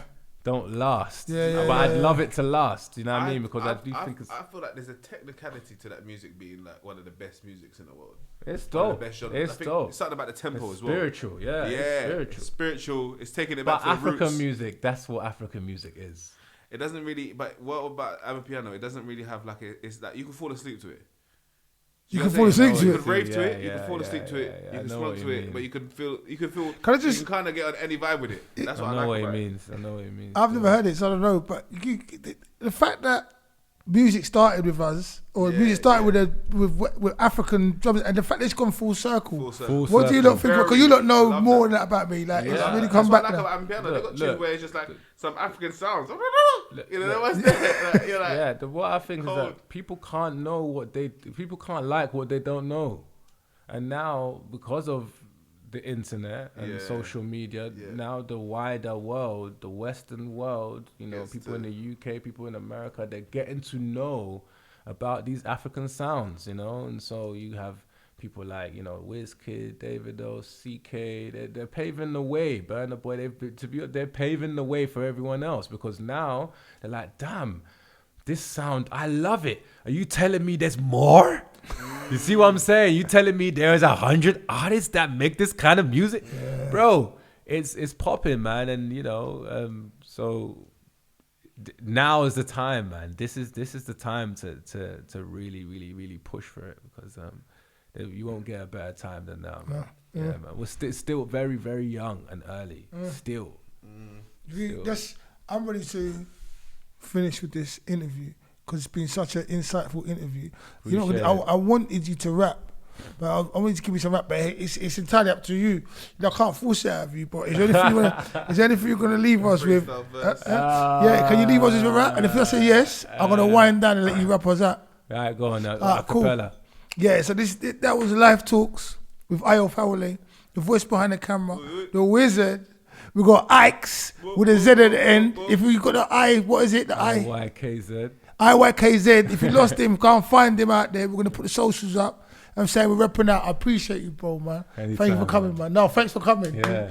You're young OG up in the house. Yeah, Triple OG soon. OG. So the stage is yours, bro. Whatever you got. They ain't want to grab me, won't let them have me. Leave my hair nappy, black on black tracky. Onto my knees, I'm just praying he bat me. Rapping and pat, still we don't do no baggies. From Matty to Jackie, I pull up, they're happy. I used to have visions of scaling to Cali. I'm out in Miami, they're calling me papi. Who would have thought this could leave me unhappy? I see him progressing, I'm losing my focus. I want my freedom, my evening's a bonus. I used to feel like these brothers were Jonas. About to retire, fuck handing my notice or wait until feds come. Sorry pal, but this line is a dead one. Many lives and it's kind of my 10th one. I had made 500,000 then some. Bitch, I'm on Farah, dude. I had the best run. Run a marathon like neighborhood. If it's fire, then you know I laid the wood.